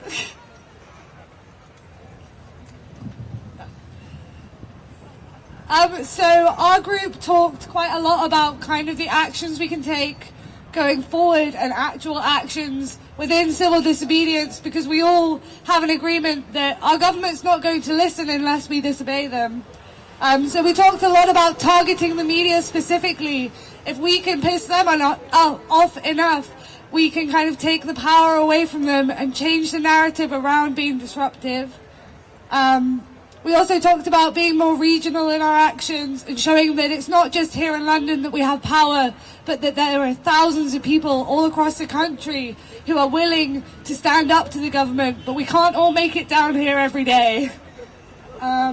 We also talked about learning from the past and inspiration from the people who fought so that we had the right to protest, and that we can be here today as women and as queer people and everybody who came before us. And we also just think we need to do more of this. Like, the people's assemblies are what works. And if we can grow together and make this a normal part of society, then we can move on and away from the government system that we have now. And also we need to get better at communicating where things are happening and make sure that everybody knows where we are every time we meet. And I think that's everything. Everyone else has covered all the rest.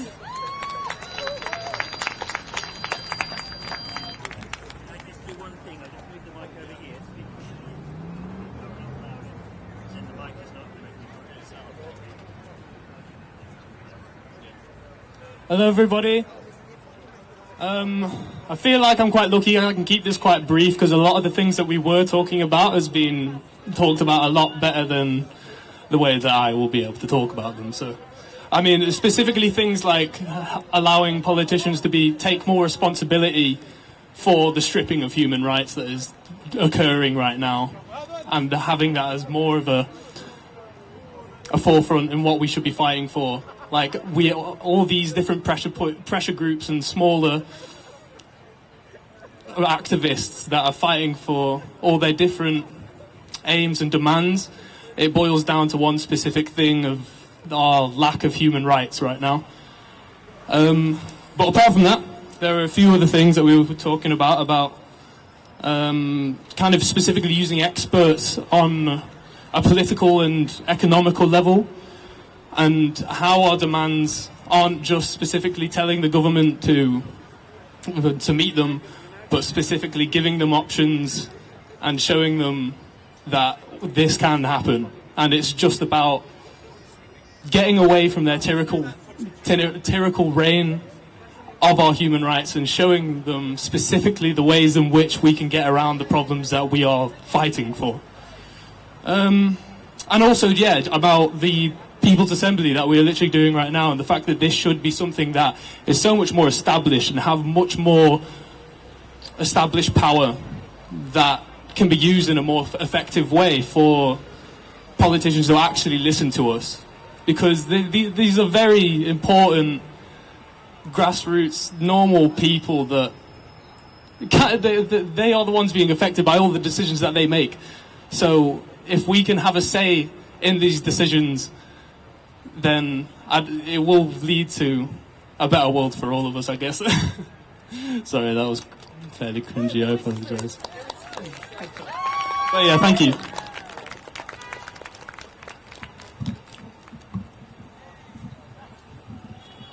Hello. Yeah, loads of great points have already been said, and I'm going to try to paraphrase because I can't read the writing.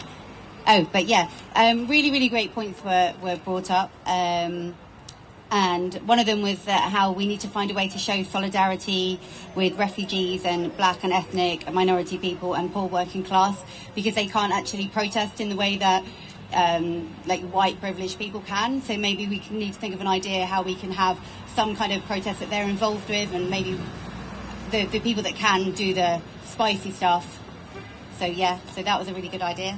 Another was, how we've got superficial political democracy without economic democracy will not work. Like, essentially, you can't have exponential growth on a finite planet. So we have to, think of new systems. And ways of uniting people with different actions, like being more creative to help show people which future we could have. Like revolutions of the past always had this undercurrent of poetry and songs and music that like pulled people in. So we can think of ways to do that. And yeah, another great point was, our education system, I think which was brought up earlier in a way better way than I'm going to say it now. So education system is controlled by the government, and I mean, for me, going to school in the UK was so much of like telling us how brilliant Britain is, how we like invented every sport going, how we are so fair, and how we ended slavery. And we're just indoctrinating people into thinking that the empire was a good thing, when it's actually a horrific, disgusting thing that we have to atone for, and we have to teach children how hideous the empire was, and we're never ever going to change anything while people still think it's a good thing. And I'm going to leave on that one, because that got the clap, so yeah. Thank you.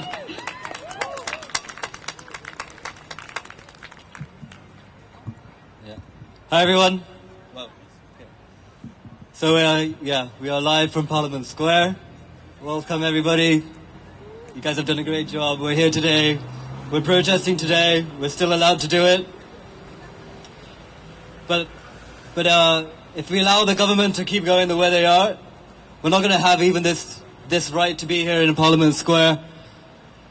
And in our assembly, we learnt about how things are in Singapore, where people have to fight for their LGBTQ rights.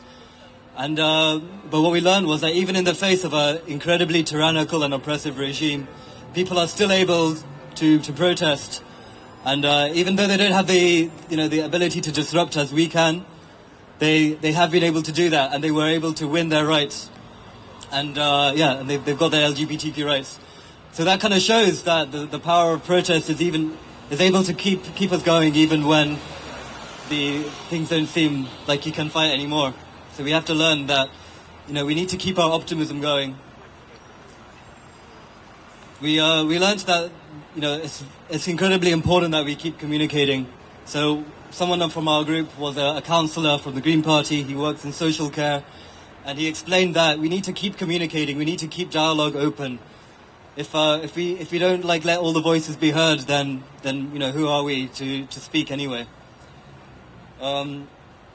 We had a delightful visitor from France who's studying his PhD in climate science, and his opinion is that we're not going far enough. In France and Germany, the disruptive actions, they are provoking a violent response from the police.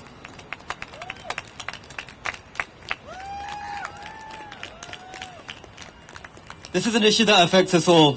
We have one planet, and we have a government that's not listening to us. However, we need them to come and join us. We need them to march out of Parliament. We need the police to admit that we have one planet. I don't know what planet they're living on, but I'm on planet Earth.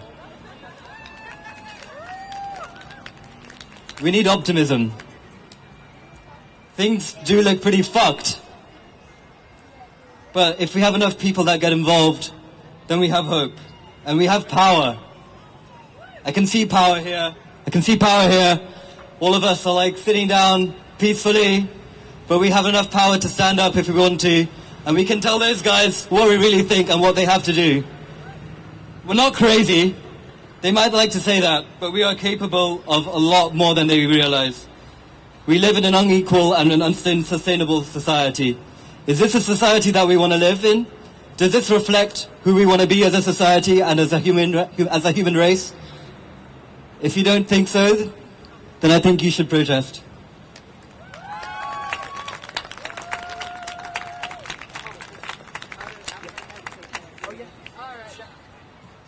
I'll try and keep it brief. Thanks. There was someone before who mentioned the British Empire, and I think I'll try and keep things brief, but it reminds me of this. It reminds me of the way that so many people in this country assume that the power to protest is never going to go away because they assume it's just something that's a part of Britishness. And it's not. It's a part of any community where people have decided that they're not going to take the way they're being treated, because the right to protest isn't gotten because people decided to give it to us. It's gotten because we demanded it, and we kept protesting, whether it was illegal or not. And there's a lot to say about imperialism, but that wasn't something our group focused on, so hopefully, I don't think there'll be time. Okay.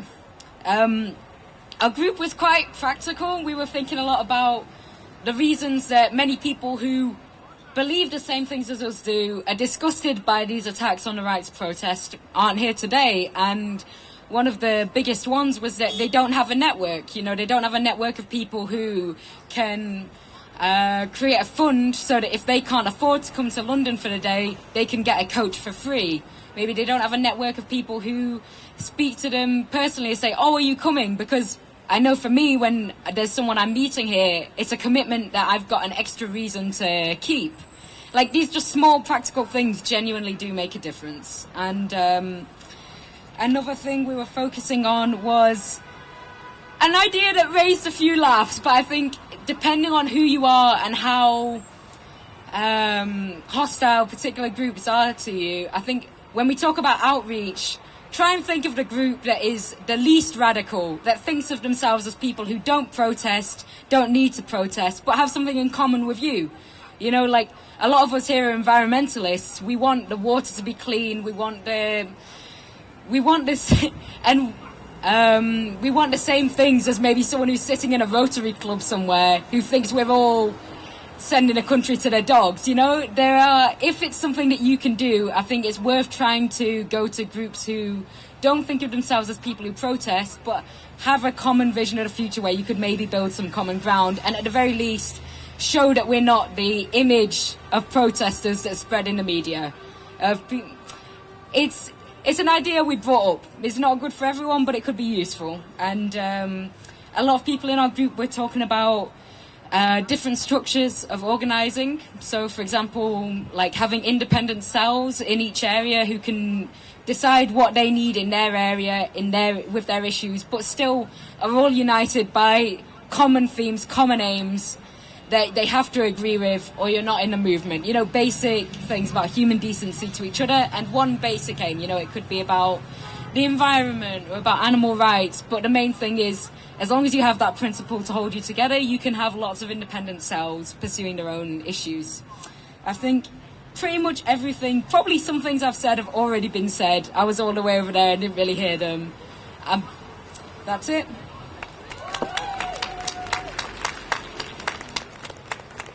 Hello. I mean, I wouldn't have come up here if I wouldn't have done the notes if I knew I had to come up here. But I mean, I think the point is that seeing everyone coming up and speaking, it empowers you to want to do the same, and that connects a lot to what our group spoke about. I mean, we spoke a lot about local community and the importance of that, you know, collaboratively as well. But you know, a lot of people might feel nervous in taking part in things like this, you know, and putting their liberties on the line, you know, for important things, even if they do believe in it. But having communities empowers people to be able to get involved. You know, it makes people feel confident. They know they have people to rely on.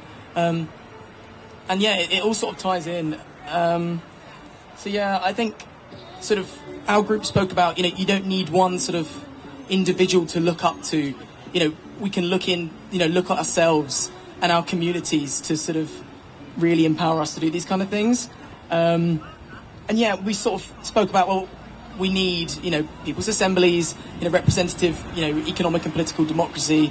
But we were like, how do we get from now to there, to that point? And sort of, we said we need sort of multiple sort of different types of actions, you know, collaboration, just like today, between lots of different movements that may not have collaborated before, you know, because that is how you get the people power to, you know, resist change. And yeah, what else did we talk about? We spoke about like the importance of disruption.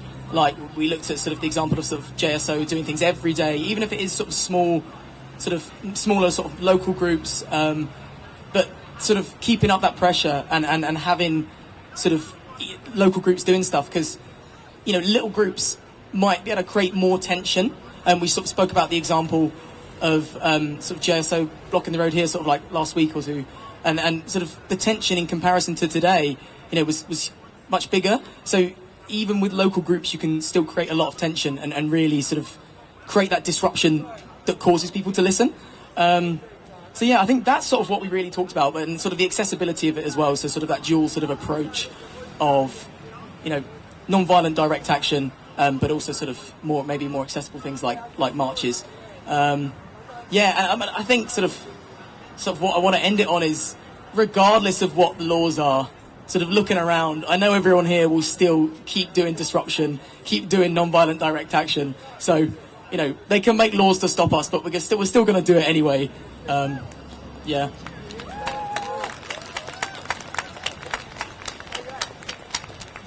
Okay, sweet. Thanks so much for participating, everyone. I'm going to just wrap up what everyone said. We should meet for an entire day because we need more time to discuss this. We need to get the peace movement on board. We need unions. Representatives from each group should be more diversified so that we're all having conversations with new people. We need more notice and better publicity around actions like this. I definitely agree with that. A central database of protest groups with a shared email list. Sounds great. Focus on unity, what unites us, not what divides us. How can we mobilise the passive?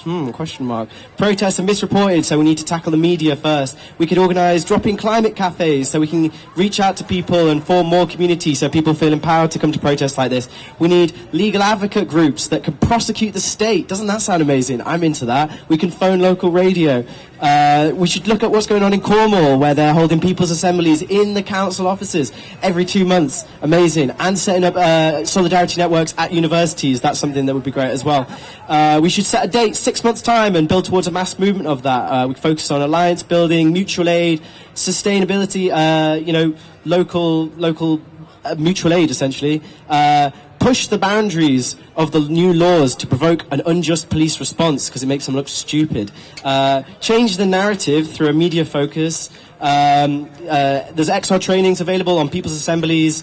We can link them with the cost of living and anti-discrimination groups. More regional actions, take inspiration from the past. More people's assemblies. Who wants more people's assemblies? Better networks, funds for marginalised people to attend protests, super important. Building common ground, independent cells in each area, self-organising, united by common aims and principles. Speaking empowers you, so we should always empower people who've never spoke before. Not look up to individuals because we need communities. Collaborate at the local community level and build economic and political democracy through inter-movement cooperation. Little groups acting like water is better than one monolithic group because it's harder for the police to control. That's what I got out of this. I hope that is useful. I hope that people have found this a useful exercise. And if you are interested in working with Cooperation UK and other groups to organise people's assemblies, we'd love to hear from you. So just stay in touch and enjoy the rest of the day. We'll see you next time. Yeah, and that is the formal end of our run sheet for the day. Thank you so much. I think maybe Laura might be giving us some rap music on our way out, punk music, poems, something, question mark. But also over towards the railings over here, you might observe some people with now illegal devices of paper chains locking themselves to the railings, and they have said, requested our support for anyone who's still got the energy, anyone who's hyped up to go join them, defend the paper chains. But yeah, thank you so much everybody for coming, and Laura, if you... Fantastic, yeah, thank you. Long day, stay hydrated, stay with sunscreen, see you next time. Hello. Sorry, I had to nip to the loo. I don't know if I missed, did we announce what just happened at the rugby? Okay, yay, got some fantastic news. So 2 men I hold very dearly. One, my brother, Samuel Johnson, and another, Patrick Hart, who I'm currently living with. Not together, he's just given up his room for me and my son and my 2 cats while I'm moving to Bristol, because that's how lovely he is. Both of them have stormed the pitch at the rugby and thrown loads of orange paint, and the visuals are just stunning. So beautiful. Okay, so I'm Laura. I'm in civil resistance with the criminal genocidal government, but I'm also a poet called The Abyss. And I'm going to give you a poem. If you like it, I'll give you another one. So it's up to you guys. So this is a poem I wrote years ago and forgot all about, actually. And it was originally written at the introduction of self-service checkouts. And it just really angered me that... So for those of you who are watching, we are going to be coming to an end at 4 p.m. So we're coming to an end at 4 p.m. If you know Street Mike, when I say I start at a time, I start. When I say I finish at a time, I finish. So at 4 o'clock we finish. We're back at 1 p.m. tomorrow. And if you look at those, those 3 there are the string pullers for Extinction Rebellion. How did I know that? Big up. They say we can't stop progression, but this passive so we're shutting down at 4 p.m. From where it's found. Thank you for watching, and goodbye. Solid ain't my problem either. Oh, it burned and it squirmed and it sickled inside her. I don't know why she swallowed the needle. She swallowed the needle to catch the lie. Perhaps she'll die. I'm the little old nation that won't take the blame for the sorry state that I became. I'm not. I'm just going to buy a lot. When was what's brought mightier than a pen, and when will it have its day again? Because all that glitters isn't gold, and life's a flicker, then you're old, buried with your flat screen, seduced by modern trappings. Oh, I haven't slept because I can't sleep, but I couldn't walk if I didn't have feet. So I will speak because I can speak. I hear a whole nation will be swallowed by force. It will be unconscious. So Big Ben is now striking 4. Thank you for watching and goodbye. We're back between 1 and 6 p.m. tomorrow at Speaker's Corner. So we're back between 1 and 6 p.m. tomorrow at Speaker's Corner as Big Ben strikes 4. Then ask to wash it down with proof. Big up, we're gone. Thank you for watching and goodbye. Another one? Okay. This one is written about private fund investment. It deviates massively. Look up